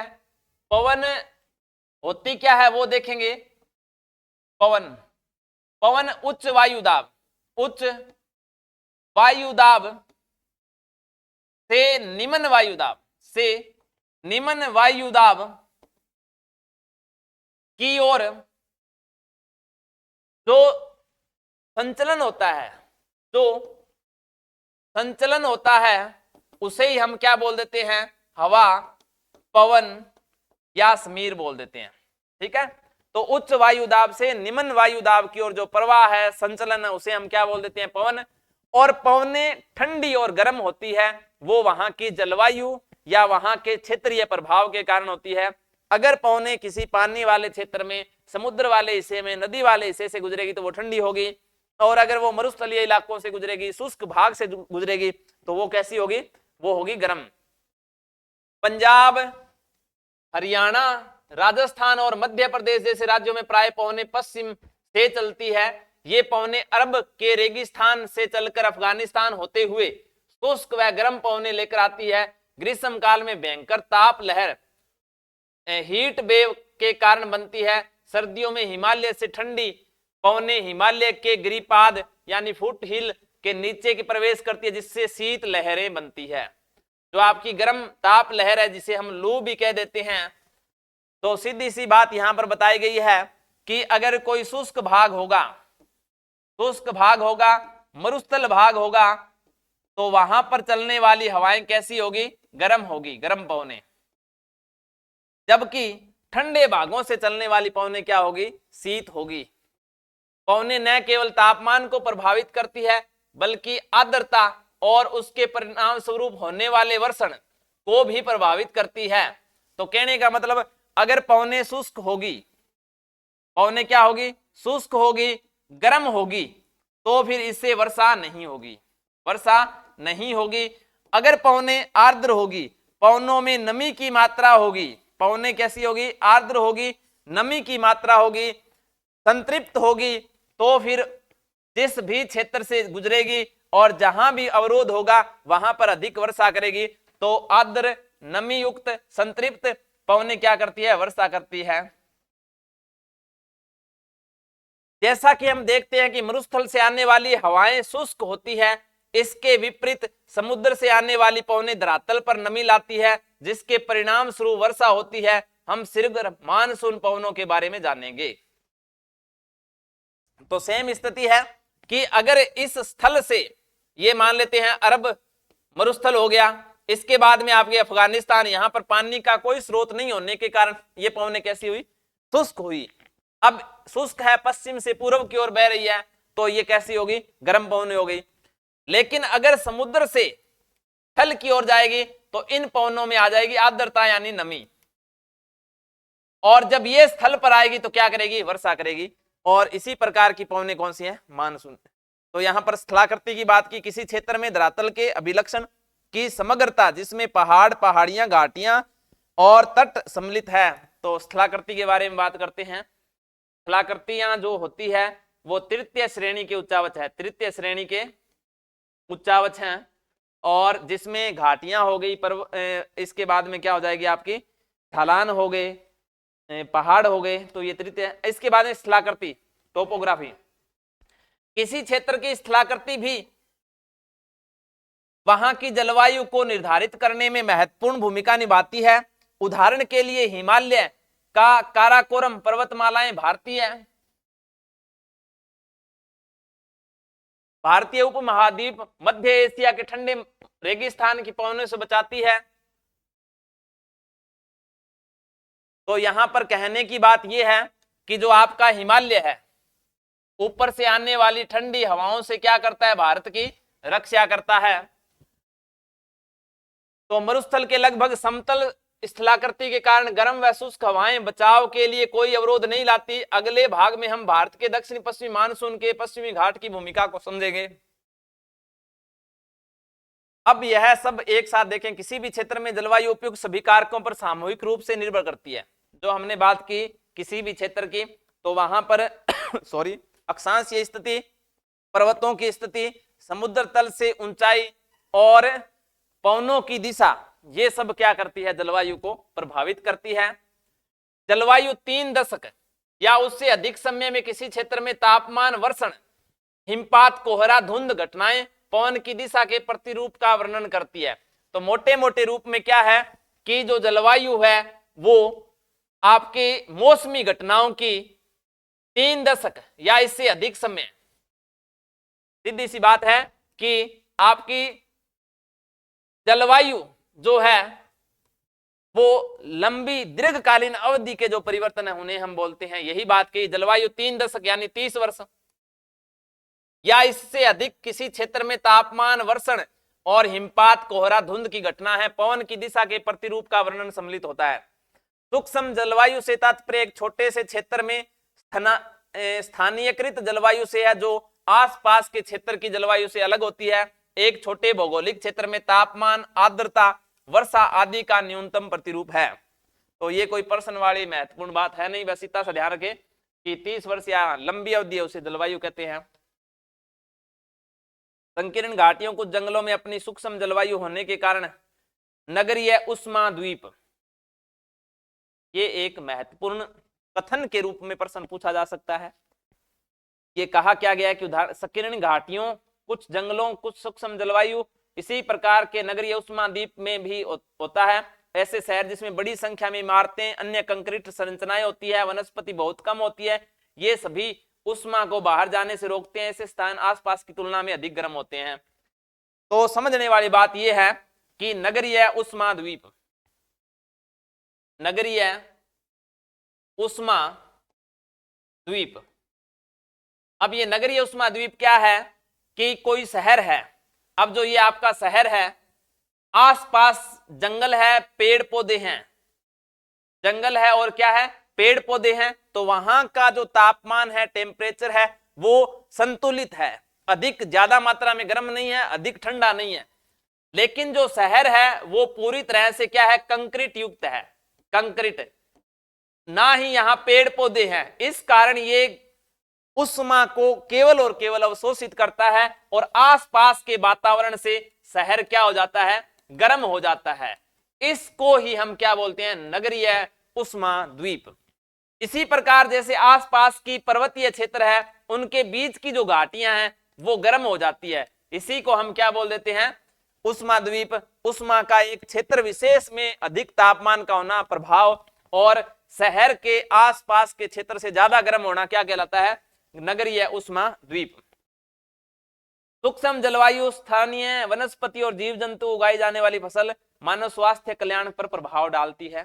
तो इस में दो ही चीजें इस महत्वपूर्ण है। एक तो ये जलवायु क्या होती है, 30 वर्ष, यानी इसको सीधे से मोटी बात तो कहते हैं दीर्घकालीन अवधि, दीर्घकालीन जो मौसमी दशाओं में परिवर्तन है। और दूसरा नगरीय उष्माद्वीप, तो आसपास के वातावरण से, आसपास की जलवायु से शहर की जलवायु में अधिक ताप का होना क्या कहलाता है, नगरीय उष्माद्वीप। इसके बाद में शब्द आता है मानसून। तो हम मानसून के बारे में चर्चा करेंगे,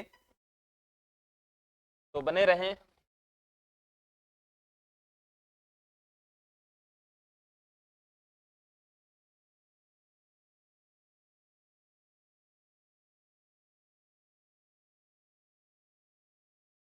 मानसून एक बड़ा टॉपिक है, अलग से इसकी विस्तृत चर्चा करेंगे, लेकिन एक बार आपकी कक्षा 7 में जो महत्वपूर्ण बातें लिखी गई है, अपनी परीक्षा उपयोगी चीजें हैं, उसी पर चर्चा कर लेते हैं।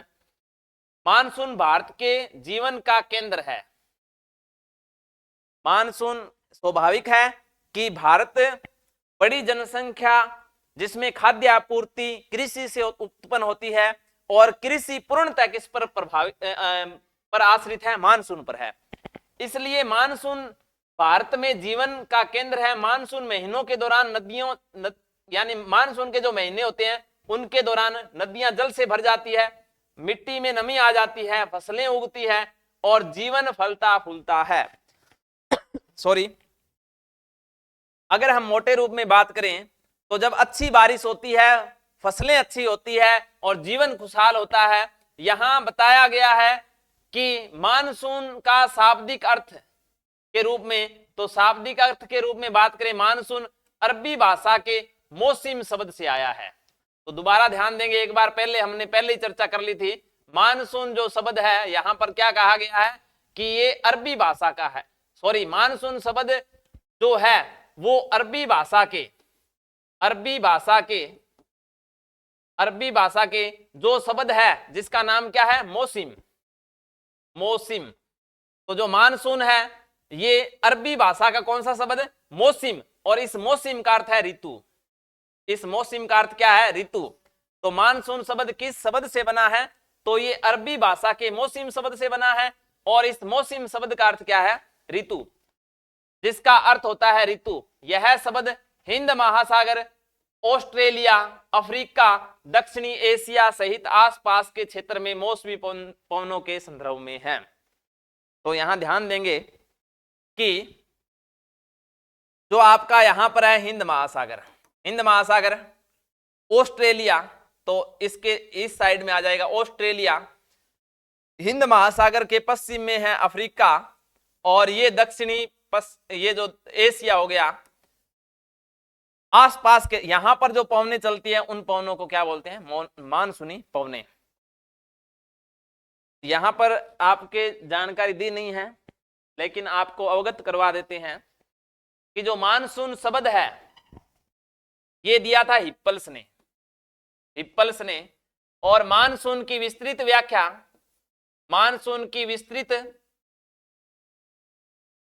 व्याख्या ये की थी अल मसूदी ने। ठीक है, तो ये आपने सामान्य सी बात ध्यान रखनी है। मानसून एक वार्षिक प्रतिरूप है।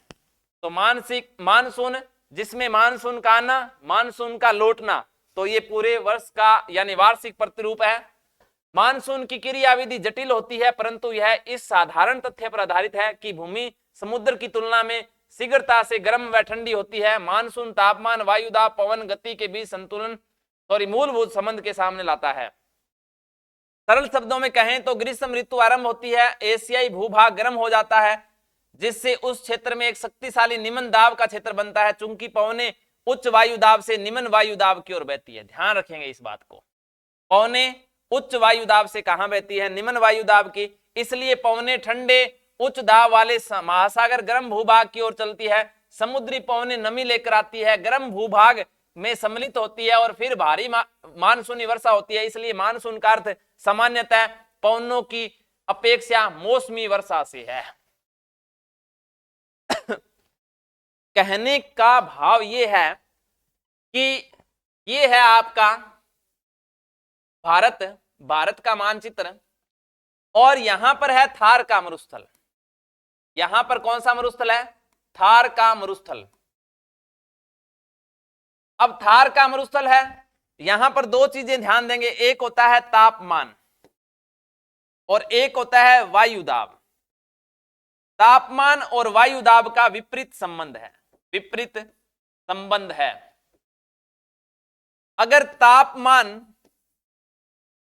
बढ़ेगा तो वायुदाब कम हो जाएगा, वायुदाब कम हो जाएगा, और तापमान घटेगा तो वायुदाब बढ़ जाएगा। अब समय कौन सा है? समय है ग्रीष्म ऋतु का। ग्रीष्म ऋतु में थार के मरुस्थल में अधिकतम तापमान हो जाता है, तापमान बढ़ जाता है, और वायुदाब क्या हो जाता है? कम हो जाता है। तो इस कम वायुदाब को, अब देखिए स्वाभाविक है कि समुद्र में जो तापमान होगा वो क्या होगा? तापमान कम होगा समुद्री हिस्से में, और वायुदाब क्या होगा? ज्यादा होगा। ये मानसून की एक विस्तृत व्याख्या, एक लंबा एक टॉपिक है, तो उस पर अपने अलग से एक और अध्याय, एक और क्लास लेके आएंगे। लेकिन एक बार हल्के रूप में समझ लेते हैं कि तापमान बढ़ने से थार के मरुस्थल में वायुदाब कम हो जाता है, और समुद्री हिस्से में तापमान स्वाभाविक है कि धीरे धीरे बढ़ता है, इसलिए यहां पर वायु क्या है? वायुदाब ज्यादा होता है। हवाएं उच्च वायुदाब से निम्न वायुदाब की ओर प्रवाहित होती है। हवाएं उच्च वायुदाब से निम्न वायुदाब की ओर प्रभावित होती है। जब ये समुद्र के ऊपर से जा रही होती है तो इनमें आ जाती है नमी, और इसी नमी यानी आर्द्रता को आगे वर्षा के रूप में प्राप्त करती है। तो ये सामान्यतः एक छोटे रूप में समझने के लिए मानसून की स्थिति है। सर्दियों में यह प्रतिरूप विपरीत हो जाता है। स्थल भाग समुद्र की तुलना में शीघ्र ठंडा हो जाता है सॉरी, समुद्र की तुलना में शीघ्रतम ठंडा होता है। स्थल भाग उच्च दबाव क्षेत्र में विकसित हो जाता है, जबकि समुद्र पे कम दबाव के कारण गर्म रहता है। इससे पवनें विपरीत दिशा में चलती है। तो सामान्य सी स्थिति चेंज हो गई। मूल बात क्या थी? कि तापमान और वायुदाब का विपरीत संबंध। अब जब क्या होता है, सर्दियां आती है, तो स्वाभाविक है कि जो थार का मरुस्थल अधिकतम गर्म था वो सर्दियों में हो जाता है ठंडा। ठंडा यानी तापमान क्या हो गया? कम। कम तापमान हो गया तो वायुदाब बढ़ जाएगा, और इधर समुद्र स्वाभाविक है कि पहले से ही धीरे धीरे गर्म हुआ है, अब वो जल्दी से ठंडा तो होगा नहीं, तो यहां पर तापमान रहेगा ज्यादा और वायुदाब क्या हो जाएगा? कम। तो थार का मरुस्थल ठंडा होने के कारण वायुदाब ज्यादा था, और ज्यादा वायुदाब से कम वायुदाब की हवाएं चलती है, जिसे हम लौटता हुआ मानसून या उत्तरी पूर्वी मानसून कह देते हैं। तो ये स्थिति बनती है कि तापमान ज्यादा होता है थार के मरुस्थल का उत्तरी पश्चिमी भाग का, तो वायुदाब कम हो जाता है। उस कम वायुदाब को भरने के लिए हवाएं आती है, जिसे हम क्या बोल देते हैं? मौसमी पवनें, जिनमें आर्द्रता होती है और वही वर्षा करती है। लेकिन सर्दियों के समय में आपके यहां पर तापमान कम हो जाता है, वायुदाब बढ़ जाता है, तो हवाएं यहां से वापस लौट जाती है। तो मोटे मोटे रूप में मूल बात यही थी। तो ये हो गया दक्षिणी पश्चिमी का मानसून, यानी यहां पर तापमान क्या हो गया था? ज्यादा था, वायुदाब कम, तो हवाएं दक्षिण पश्चिम में इस ओर आ रही है। लेकिन उत्तर पश्चिम में यानी सर्दियों में क्या है कि तापमान कम होने से वायुदाब बढ़ गया, तो हवाएं वापस जा रही है। आगे ध्यान देंगे, मानसून की वर्षा सामान्यतः जून में शुरू होती है, भारत के दक्षिण सिरे से प्रवेश करती है, कुछ सप्ताह उत्तर की ओर बहती है, जुलाई में मध्य संपूर्ण उपमहाद्वीप तक फैल जाती है, हालांकि सरलता से आगे नहीं बढ़ती। पश्चिमी घाट स्थलाकृति से हमारे संक्षिप्त सर्वेक्षण से याद रखें, एक प्राकृतिक अवरोध जो पश्चिमी घाट है के रूप में कार्य करता है। फलस्वरूप उसके पश्चिमी ढलानों पर बहुत अधिक वर्षा होती है। पश्चिमी ढलानों पर बहुत अधिक वर्षा होती है, जबकि पूर्वी ढलानों पर दक्कन के पठार में कम वर्षा प्राप्त होती है। अंतरालों के साथ वर्षा होती है। सामान्यतः ग्रीष्मकालीन दक्षिणी पश्चिमी मानसून कहा जाता है। यह दक्षिणी पश्चिमी पवनों की दिशा को दर्शाता है। पूरा ही पढ़ लेते हैं। शीत ऋतु में आवागमन से पवनों की दिशा में परिवर्तन हो जाता है, इससे हवाएं भूभाग से समुद्र की ओर चलती है। तो शीतकाल में शीत ऋतु के आगमन पर हवाएं भूभाग से समुद्र की ओर चलती है। शुष्क हवाएं दक्षिणी भारत में ठंड प्रारंभ कर देती है, लेकिन इनका एक भाग बंगाल की खाड़ी से गुजरते हुए नमी ग्रहण कर लेता है। दक्षिणी पूर्वी भारत में कुछ भागों में वर्षा करते हुए ये शीत ऋतु या उत्तरी पूर्वी मानसून कहा जाता है। तो यहां ध्यान देंगे कि जो भारत है, तो भारत के जो पश्चिमी तट है, यहां पर है आपके एक श्रृंखला जिसका नाम है विंध्यन श्रृंखला। विंध्यन श्रृंखला यहां पर है अरावली। अरावली विंध्यन के नीचे है सतपुड़ा। कौन सी है? सतपुड़ा। और ये जो पश्चिमी घाट की जो श्रृंखला है इसको हम बोल देते हैं सह्याद्री। सह्याद्री या फिर इसको आगे नीलगिरी के रूप में, नीलगिरी। नीलगिरी आपके पूर्वी घाट और पश्चिमी घाट को जोड़ देती है। यहां पर है आपकी कार्डमम और इलायची की पहाड़ियां। अब क्या होता है कि जब ग्रीष्म ऋतु का मानसून आता है, ग्रीष्म ऋतु का मानसून आता है, तो ये इस सह्याद्री की हवाओं से सह्याद्री या फिर हम इसे क्या बोल देते हैं, पश्चिमी घाट की पहाड़ियों से टकराकर इस भाग में, पश्चिमी घाट के पश्चिमी भाग में अधिकतम वर्षा प्राप्त करता है और जो पूर्वी भाग है ये सूखा रह जाता है। अब क्या है, जब वापस सर्दियां शुरू होती है तो सर्दियों में ये हवाएं जब वापस लौटती है स्थल से समुद्र की ओर, तो जब ये बंगाल की खाड़ी से आती है तब ये आपके इस भाग में, पूर्वी भाग में शीतकाल के दौरान वर्षा करती है। तो तमिलनाडु और आंध्र प्रदेश का हिस्सा जो है ये शीतकालीन वर्षा प्राप्त करता है, शीतकालीन वर्षा प्राप्त करता है, लौटते हुए मानसून से वर्षा प्राप्त करता है। तो ये बात इसमें कही गई है। मेघालय के मौसिनराम विश्व का सर्वाधिक वर्षा 11,000 मिलीमीटर यानी 11 मीटर औसत वार्षिक वर्षा प्राप्त करता है। सभी को अच्छे से पता है। एक बार दोबारा ध्यान देने कि भारत में जो आपका क्षेत्र है यहां पर मेघालय, मेघालय का क्षेत्र है, स्थान है जिसका नाम है मौसिनराम गांव। मौसिनराम कौन सा स्थान है? मौसिनराम, जो कि है कहां? मेघालय में। मेघालय में यह स्थान, मौसिनराम स्थान विश्व की सर्वाधिक वर्षा प्राप्त करता है, विश्व की सर्वाधिक वर्षा प्राप्त करता है। और जो वर्षा का नाप है वर्षा मापी में वो कितना है? 11,000 मिलीमीटर, मिलीमीटर अर्थात 11 मीटर। तो ध्यान देंगे मौसिनराम गांव कहां पर है? मेघालय में है, जो विश्व की सर्वाधिक वर्षा प्राप्त करता है। और वर्षा की मात्रा कितनी बताई गई है? 11,000 मिलीमीटर या 11 मीटर औसत वार्षिक वर्षा है। ये कैसी वर्षा है? आपके मौसिनराम मेघालय में औसत वार्षिक वर्षा कितनी है? 11,000 मिलीमीटर यानी 11 मीटर। तो ये आपने ध्यान रखना है। मानसून में कर्नाटक हिंदुस्तानी शास्त्रीय संगीत के अनेक रागों को प्रेरित करता है। मेघ मल्हार और अमृत वर्षणी इसमें से प्रमुख है।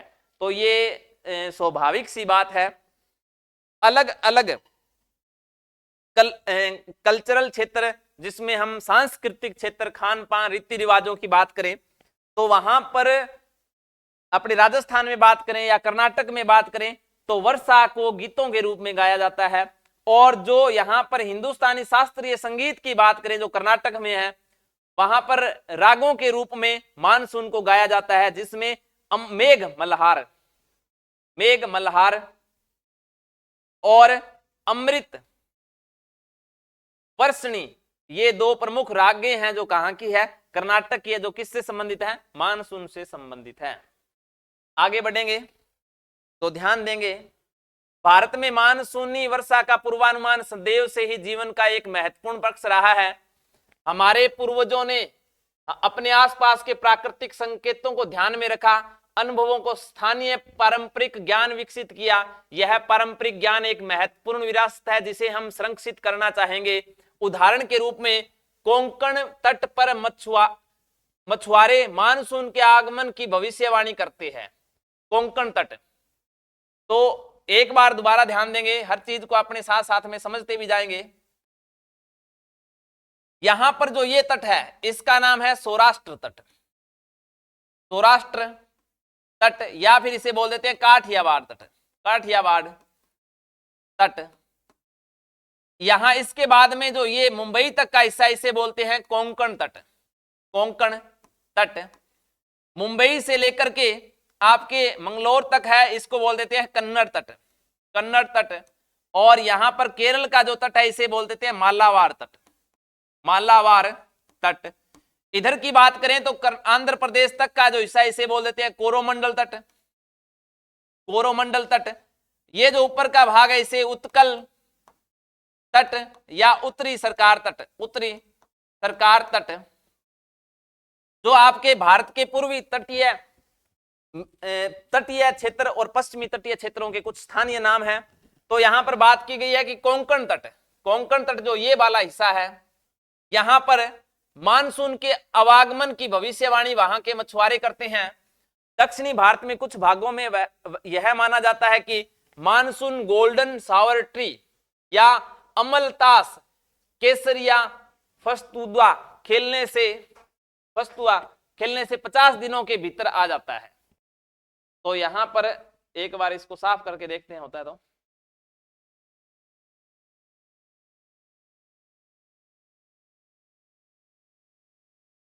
ठीक है, थोड़ा साफ हो गया है।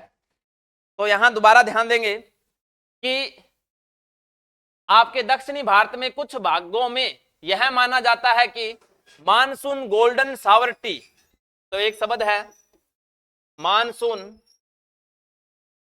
गोल्डन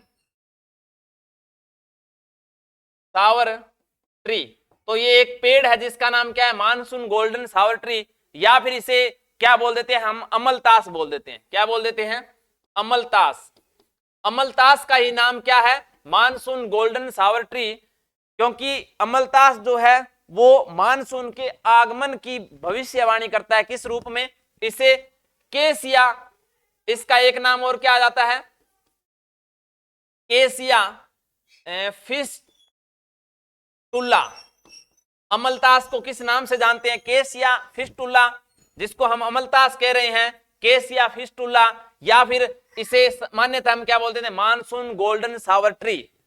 तो कहा जाता है कि इसके जो फूल होते हैं, इसके खिलने से, अमलतास के खिलने से 50 दिनों के भीतर में क्या हो जाती है, वर्षा हो जाती है। तो दो पूर्वानुमान बताए हैं एक बार, एक तो कोंकण तट के मछुआरे पूर्वानुमान लगा लेते हैं कि तब तक वर्षा होगी। दूसरा पूर्वानुमान किससे है, मानसून गोल्डन सावर ट्री किसको कहा जाता है, अमलतास को। मानसून गोल्डन सावर ट्री किसे कहा जाता है, अमलतास को। इसका अन्य नाम क्या है, केसिया फिस्टुला। और केस्टिया फिस्टुला या अमलतास जो पौधा है, इसमें जब पुष्प खिलते हैं उसके 50 दिनों के अंदर क्या हो जाती है, वर्षा यानी मानसून आ जाता है। तो ये पूर्वानुमान है। कुछ समुदायों में यह भी माना जाता है, कोई अपने घोंसले पेड़ की चोटी पर बनाते हैं तो यह कम वर्षा का संकेत देता है, जबकि अगर घोंसले नीचे बनाते हैं तो वर्षा, भारी वर्षा की संभावनाएं है। क्षेत्र में वर्षा, कोहरे, हिमवृष्टि के बारे में स्थानीय ज्ञान की सूची बनाइए। ठीक है, तो ये अलग विषय हो गया, दोबारा ध्यान देंगे। ये जो आपके कौवे अधिक ऊंचाई पर घोंसले बनाते हैं तो कम वर्षा, नीचे बनाते हैं तो अधिक वर्षा, तो ये कुछ पूर्वानुमान है। लेकिन हम आपको बताना चाहेंगे जो सटीक अनुमान है वो आपका, जो कि पेरू की धारा है, हम्बोल्ट की धारा, उसका और प्रशांत महासागरीय धारा के आपस के जो टकराव से अधिक प्रभावी अगर पेरू की धारा या हम्बोल्ट की धारा रहती है तो फिर मानसून क्या होता है कि जल्दी आता है, जिसको हम भौगोलिक भाषा में बोल देते हैं ला निनो, ला निनो प्रभाव। अगर हम्बोल्ट या पेरू की धारा ज्यादा प्रभावी रहेगी तो ला निनो प्रभाव होगा। ला निनो प्रभाव में मानसून समय से पहले आता है और वर्षा सामान्य से अधिक होती है। अगर हम्बोल्ट की धारा, पेरू की धारा कमजोर रहेगी तो आपका अल नीनो प्रभाव होगा, अल नीनो प्रभाव। और अल नीनो प्रभाव में क्या होता है, मानसून देरी से आता है, मानसून देरी से आता है, वर्षा सामान्य से कम होती है, सामान्य से कम होती है। ये एक वैज्ञानिक आपका पूर्वानुमान है जिसको मौसम विभाग के जो जानकार हैं वो इसका प्रयोग करते हैं। तो ये कुछ बातें कही गई है, ज्यादा विशेष नहीं है। जलवायु का प्रत्यक्ष प्रभाव अर्थव्यवस्था पर भी पड़ता है। आपने सुना है कि मानसून फेलियर हो गया, जिसका अर्थ है मानसून के मौसम में वर्षा का कम होना। ऐसे समय में कृषि प्रभावित होती है, लोगों, महिलाओं को जल की तलाश में लंबी दूरी तय करनी पड़ती है, कृषि श्रमिकों को नगरों की ओर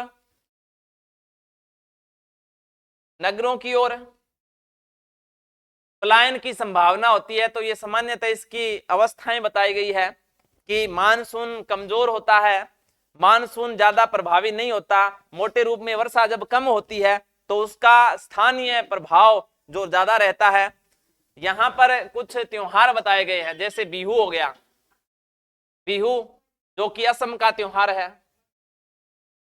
छठ पूजा आपके विशेष रूप से बिहार, झारखंड, पश्चिम बंगाल, उत्तरी भारत के कुछ हिस्सों में। मकर संक्रांति, वैसाखी पंजाब का त्योहार है। पोंगल ये आपका तमिलनाडु का है, तमिलनाडु का।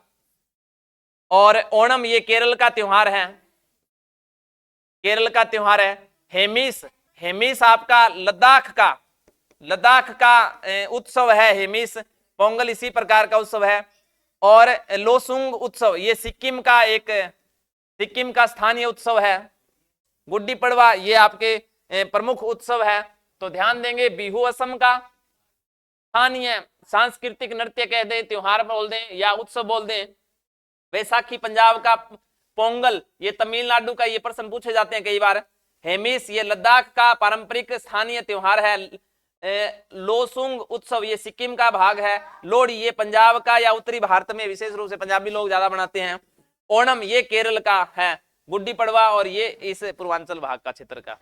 ठीक है, तो ये कुछ स्थानीय त्योहार वगैरह, तो उसके बारे में चर्चा रखेंगे, ध्यान रखेंगे। जलवायु व आपदाएं, जलवायु व आपदाएं, तो जलवायु और आपदाओं का संबंध भी रहता है। यहां ध्यान देंगे, भारत के मौसम में विविध स्वरूप, चरम स्थिति, चक्रवात, बाढ़, भूस्खलन, जलवायु संबंधित विकट आपदाओं को जन्म देती है। ये घटनाएं लोगों के जीवन को प्रभावित करती है, कृषि को बाधित करती है, आधारभूत ढांचे को क्षति पहुंचाती है, स्थानीय अर्थव्यवस्थाओं को प्रभावित करती है।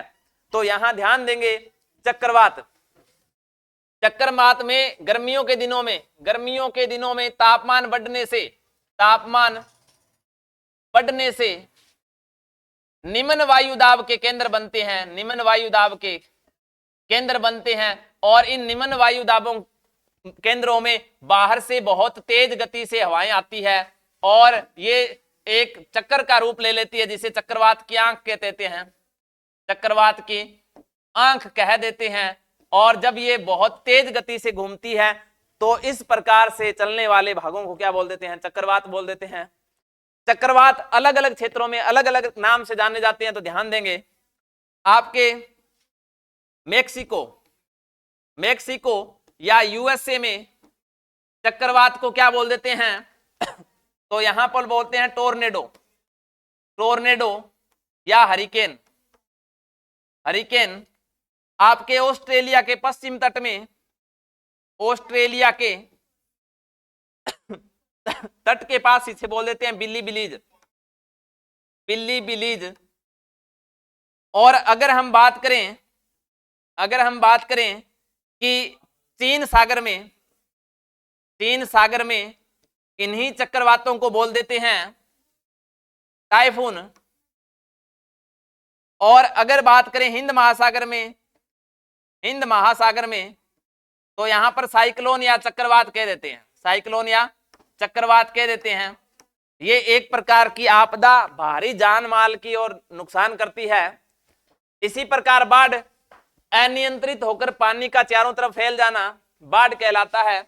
और बाढ़ के कारण ही आपका कोसी नदी को बिहार का शोक महानदी को बंगाल का शोक और दामोदर को बंगाल का और महानदी को ओडिशा का शोक कहा जाता है। भूस्खलन पर्वतीय भाग जो 45 डिग्री के अधिक कोण के हैं वहां से ऊपरी बड़े भाग का नीचे की ओर खिसक जाना क्या कहलाता है? भूस्खलन। तो इससे भारी जान माल की हानि होती है। आगे चक्रवात के बारे में बताया गया है। प्रतिवर्ष भारतीय तटरेखा के पूर्वी तट चक्रवातों का सामना करते हैं। तो ये कोई विशेष बात है नहीं, बस इतना ही ध्यान रख लो। मौसम विज्ञान विभाग के आने के बाद चक्रवातों पर नजर रखता है, जिससे कि पहले पूर्वानुमान लग जाते हैं। मोटे से रूप में यही है। राष्ट्रीय आपदा प्रतिक्रिया बल, नेशनल डिजास्टर रिस्पॉन्स फोर्स, जिसको हम बोल देते हैं एनडीआरएफ। आपने देखा होगा कहीं भी कोई आपदा आएगी तो एक जो टीम आती है सुरक्षा के लिए, जिसे हम क्या बोलते हैं? एनडीआरएफ। तो जिसका फुल फॉर्म क्या हो जाएगा? राष्ट्रीय आपदा प्रतिक्रिया बल। एनडीआरएफ की फुल फॉर्म क्या हो जाएगी? राष्ट्रीय आपदा प्रतिक्रिया बल, नेशनल डिजास्टर रिस्पॉन्स फोर्स। प्राकृतिक और मानव निर्मित आपदाओं को निपटने के लिए विशेष रूप से प्रशिक्षित किया जाता है। एनडीआरएफ बटालियन भारत में 12 अलग अलग स्थानों पर स्थित है। एनडीआरएफ ने चक्रवात, भूस्खलन, बाढ़ जैसी आपदाओं के दौरान बचाव के कार्य किए हैं। तो ध्यान देंगे, एनडीआरएफ की भारत में कितनी टीमें अलग अलग स्थानों पर है? 12 स्थानों पर।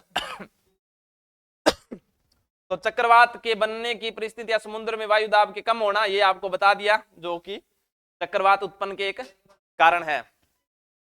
आगे ध्यान देंगे, पवन अपने साथ नमी और वर्षा लाती है, निम्न दाब का केंद्र बनता है। ये हमने अभी बात की है कि जब चारों ओर से निम्न वायु दाब की ओर हवाएं आएगी तो वो अपने केंद्र की ओर तेज हवाएं लेके आएगी, आर्द्रता लेके आएगी, जिसमें केंद्र में अधिक मेघ गर्जन, अधिक वर्षा, तेज हवाएं होगी।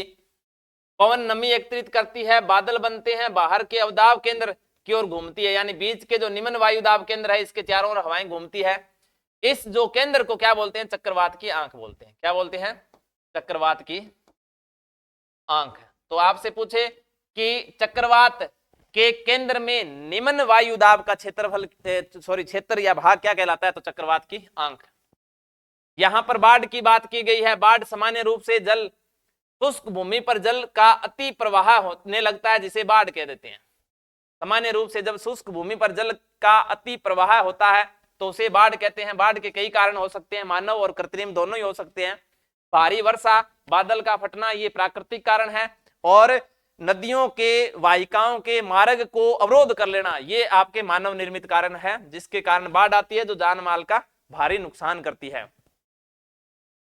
जिससे सतह का अत्यधिक जल बहने लगता है, जिसे भूमि सोख नहीं पाती। नदियां, झीलें जैसे निकायों में जल का अत्यधिक संचय हो जाता है, जिससे जल बाहर बहने लगता है, किनारे टूट जाते हैं। बाढ़ मानसून के दौरान आती है। असम, बिहार, उत्तर प्रदेश, केरल, आंध्र प्रदेश राज्य बाढ़ के विशेष रूप से संवेदनशील है।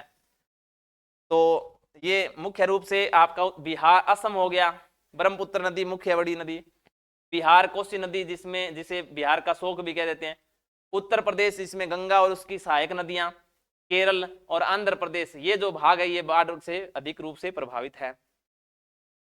तो यहाँ पर ये आपके चक्रवात की स्थिति बताई गई है। निम्न दाब का केंद्र, बादलों का निर्माण और पवनों का केंद्र की ओर आवागमन।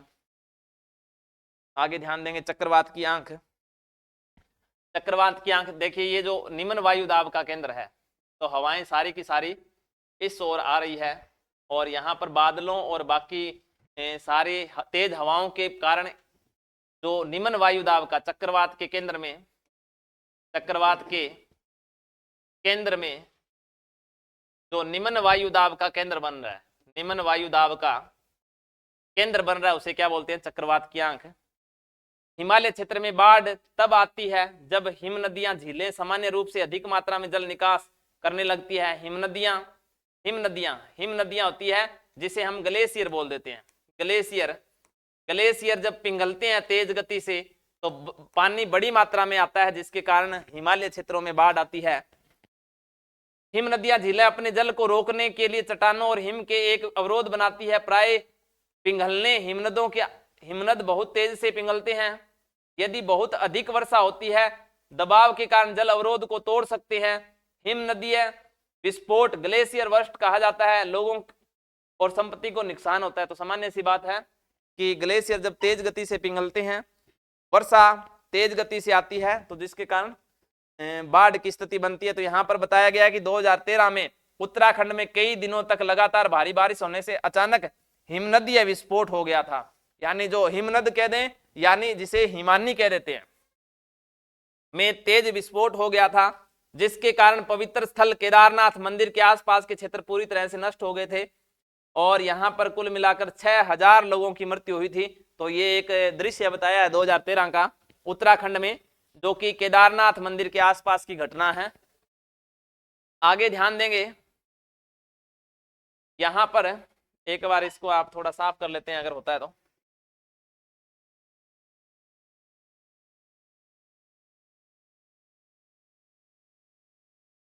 ठीक है, तो यहां पर आपको भूस्खलन के बारे में बताया गया है। भूस्खलन सेल यानी रोक, मिट्टी या मलबे का अचानक ढहना है, यानी ऊंचे भाग से मिट्टी का नीचे की ओर, चट्टान का नीचे की ओर खिसकना, ढहना क्या कहलाता है? भूस्खलन कहलाता है। प्राय भारी वर्षा, भूकंप या ज्वालामुखी सक्रियता के कारण होता है। हिमाचल प्रदेश, यानी ये जो आपके भूस्खलन की घटनाएं हैं ये अमूमन आपके पर्वतीय क्षेत्रों में होती है। जैसे आपका जो भाग है कौन सा, हिमाचल प्रदेश हो गया, उत्तराखंड हो गया, सिक्किम हो गया, अरुणाचल प्रदेश, सारे के सारे पहाड़ी और पर्वतीय क्षेत्रों में जो आपका मलबा या सेल या अचानक ढहना या क्या कहलाता है? भूस्खलन। मानवीय गतिविधियां जैसे वनों की कटाई, तो जो पहाड़ी क्षेत्रों में पेड़ों के द्वारा जो रोका जाता है, बांध के रखा जाता है मिट्टी को, पेड़ों की कटाई से वो नष्ट हो जाता है, जिसके कारण भूस्खलन होता है। स्थल स्वीकृत विधियों का पालन किए बिना आधारभूत ढांचे का निर्माण, तो पहाड़ी क्षेत्रों में अनियंत्रित रूप से पहाड़ों को काटना और अनियंत्रित रूप से निर्माण भी इसके लिए कारक होता है। प्राकृतिक प्रवाह का अवरुद्ध होने से अधिकतम इमारतों के निर्माण के कारण इन क्षेत्रों में भूस्खलन की संभावना बढ़ती है। तो ये प्राकृतिक आपदा सामान्य सी बात है, कोई विशेष समझने वाली इसमें बात है नहीं। आगे है दावानल। दावानल क्या होता है? जंगल की आग। आप हिंदी में पढ़ते होंगे वडवानल, जठरानल, वडवानल। तो क्या होता है? समुद्र की आग। समुद्र में जो आग होती है उसे क्या बोलते हैं? वडवानल। एक होता है जठरानल, जो कि पेट की आग, पेट की आग को क्या बोलते हैं? जठरानल। और आपकी वडवानल क्या होती है? जंगल की आग। सामान्य से शब्द हैं, आप सभी को पता ही है। दावानल एक अनियंत्रित आग है, जंगलों में तीव्र गति से फैलती है, यानी जंगल में लगी आग ये भी एक प्रकार की आपदा है। जंगलों में तीव्र गति से फैलती है। शुष्क जलवायु जन्य परिस्थितियां, सूखा, तेज हवाओं का कारण होता है। मानवीय लापरवाही भी इसका एक कारण, आम कारण है। अगर जंगलों में अग्नि आग को सामान्य रूप से जले हुए छोड़ना और मानव की लापरवाही भी आग, जंगल की आग को बढ़ाने का एक कारण होती है। उत्तराखंड, हिमाचल प्रदेश, मध्य प्रदेश, छत्तीसगढ़, घने वन प्रदेशों, घास के मैदान वाले राज्यों में पश्चिमी घाट, पर्वतीय श्रृंखलाएं, दावानल एक आम बात है। स्वाभाविक है कि जंगलों में सूखी लकड़ियां होती है और आग के थोड़े से बढ़ने से बहुत तेज गति से आगे बढ़ती है। आग जंगल के बड़े क्षेत्रों को नष्ट करने के अलावा वन्य जीवों, पारिस्थितिकी तंत्र को हानि पहुंचाती है। अब तो यहां पर एक चीज ध्यान देंगे, वन्य जीव, जंगल के जो जीव जंतु होते हैं, पारिस्थितिकी तंत्र, पारिस्थितिकी तंत्र ये क्या होता है? तो ध्यान देंगे कि एक से अधिक या बहुत सारे पेड़ पौधे, एक से अधिक जीव जंतु यानी मोटे रूप में बहुत सारे पेड़ पौधों की प्रजातियां, बहुत सारे जीव जंतुओं की प्रजातियों का जो समूह होता है उसे बोलते हैं पारिस्थितिकी तंत्र। तो आग लगने से सब कुछ क्या हो जाता है? नष्ट हो जाता है। इसके बाद में है जीवाश्म ईंधन, ऊर्जा के वे स्रोत जो लाखों वर्ष पहले मृत पौधों और जानवरों के अवशेषों से बने थे। तो वर्षा मिट्टी, सेल परतों के समुद्र के नीचे दब गए थे। पेट्रोलियम, प्राकृतिक गैस और गैस है ये वो। तो जीवाश्म ईंधन क्या होते हैं? तो ये दो रूप से हम समझेंगे। एक तो होता है आपका जीव जंतु और एक होता है पेड़ पौधे। एक क्या होता है? पेड़ पौधे, जब करोड़ों सालों के बाद जीव जंतु जो दबे हैं वो तो जो बनेगा उससे बनेगा पेट्रोलियम। पेट्रोलियम प्राकृतिक गैस डीजल वगैरह जो भी है, पेट्रोलियम, ये तो किससे बनेगा? जीव जंतुओं के दबने से, और जीव है ये। और पेड़ पौधे अगर दबेंगे तो करोड़ों सालों के बाद में जब इनका परिवर्तन होगा तो इससे बनेगा कोयला। कोयले की अलग अलग किस्में आपको पता ही है, पीट, लिग्नाइट, बिटुमिन्स, एंथ्रेसाइट जो भी है। जलवायु परिवर्तन, जलवायु परिवर्तन का तात्पर्य जलवायु से महत्वपूर्ण और दीर्घकालिक परिवर्तन से है। तो पहली तो बात यही है कि वायुमंडलीय दशाओं का जो दीर्घकालीन प्रभाव होता है उसे ही जलवायु बोलते हैं। तो ये जो दीर्घकालीन परिवर्तन है किसका? जलवायु का, उसे हम क्या बोलते हैं? जलवायु परिवर्तन। तो यहां पर हम देखेंगे कि संपूर्ण पृथ्वी या क्षेत्रीय स्तर पर हो सकता है। इसमें तापमान, वर्षा, मौसम की घटनाओं में परिवर्तन सम्मिलित है। पिछली शताब्दियों में प्राकृतिक प्रक्रियाओं के जलवायु परिवर्तन का प्रेरित किया, जिसे समझने के लिए हम पिछले लाखों वर्षों को देखते हैं। हालांकि 19वीं शताब्दी के बाद जलवायु परिवर्तन मुख्यतः मानवीय गतिविधियों, विशेषकर जीवाश्म ईंधन जलने, वनों की कटाई, पर्यावरण क्षेत्र में हानिकारक औद्योगिक अत्यधिक अनावश्यक खपत के प्रतिरूप प्रेरित किया गया। तो जलवायु परिवर्तन का वर्तमान में जो महत्वपूर्ण कारक है वो क्या है? ईंधन का अधिकतम दोहन, यानी प्रदूषण का फैलाना, और उसका मूल कारण क्या है? मानव। तो यहां पर जैविक जीवाश्म ईंधन के जलने से प्रभावित होता है प्राकृतिक कार्बन डाइऑक्साइड, CO2 धीरे धीरे उत्सर्जित होती है, जिसे प्राकृतिक हरित गृह प्रभाव कहते हैं। आगे ध्यान देंगे। तो हरित गृह प्रभाव, इसके बारे में हमने पहले ही चर्चा कर ली थी, एक बार और देख लेंगे। यह तीव्र गति से अतिरिक्त गर्मी को रोकता है, तेजी से वैश्विक तापमान, ग्लोबल वार्मिंग होता है, जलवायु प्रतिरूप को बाधित करता है, जिसे हजारों पेड़ पौधे, जानवरों, मानव समाज के स्वरूप को अनुकूल प्रभाव पड़ता है। 2025 के आरंभ में देश में औसत तापमान 1 से 3 डिग्री सेल्सियस, 1 से 3 डिग्री सेल्सियस से अधिक था, जिसे परिणाम स्वरूप सर्दी सामान्यतः बहुत कम हल्की थी। इसका असर न केवल कृषि उत्पादन पर बल्कि अनेक लघु उद्योगों पर पड़ा है। ये एक दिखाता है कि गर्म होने से पृथ्वी हमारे लिए चुनौतियों को सामने लाती है। जलवायु परिवर्तन आपदा के कारण बीच के संबंधों को समझना है। लचीलापन, जलवायु परिवर्तन की न्यूनीकरण उपायों को है, हरित गृह प्रभाव, गैस से कटौती, वृक्षारोपण, नवीन। तो यहां पर ये बात करें तो ये कोई विशेष बात है नहीं हमारी परीक्षा उपयोगी। जलवायु परिवर्तन की न्यूनीकरण, वैश्विक तापमान वृद्धि की धीमी करने की, जलवायु परिवर्तन के कारणों को कम करने में सहायता करने उपायों को अपनाना, सतत, जिसे लंबे समय तक अपनाया जा सके। तो मोटे रूप में यहाँ 2 शब्द है। एक तो है आपका कौन सा? हरित गृह प्रभाव। हरित गृह प्रभाव तो होता है किसी क्षेत्र विशेष में तापमान की वृद्धि, क्या कहलाता है? हरित गृह प्रभाव। और ग्लोबल वार्मिंग क्या होता है? पृथ्वी की औसत तापमान में वृद्धि, ग्लोबल वार्मिंग कहलाता है।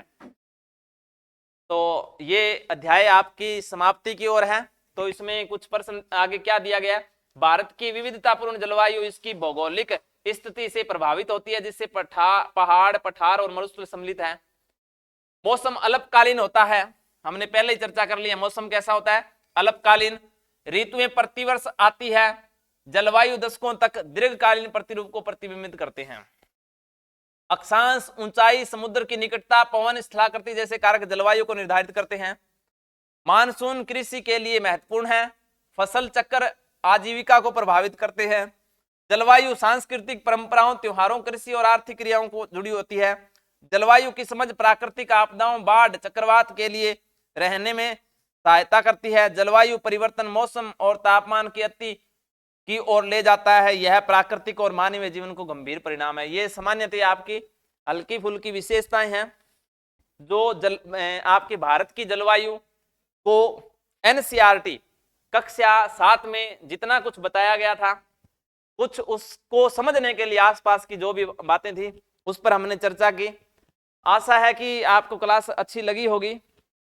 अच्छी लगी है तो इसे अपने दोस्तों तक शेयर करें, कमेंट करें और लाइक जरूर करें अगर वास्तव में अच्छी लगी है तो।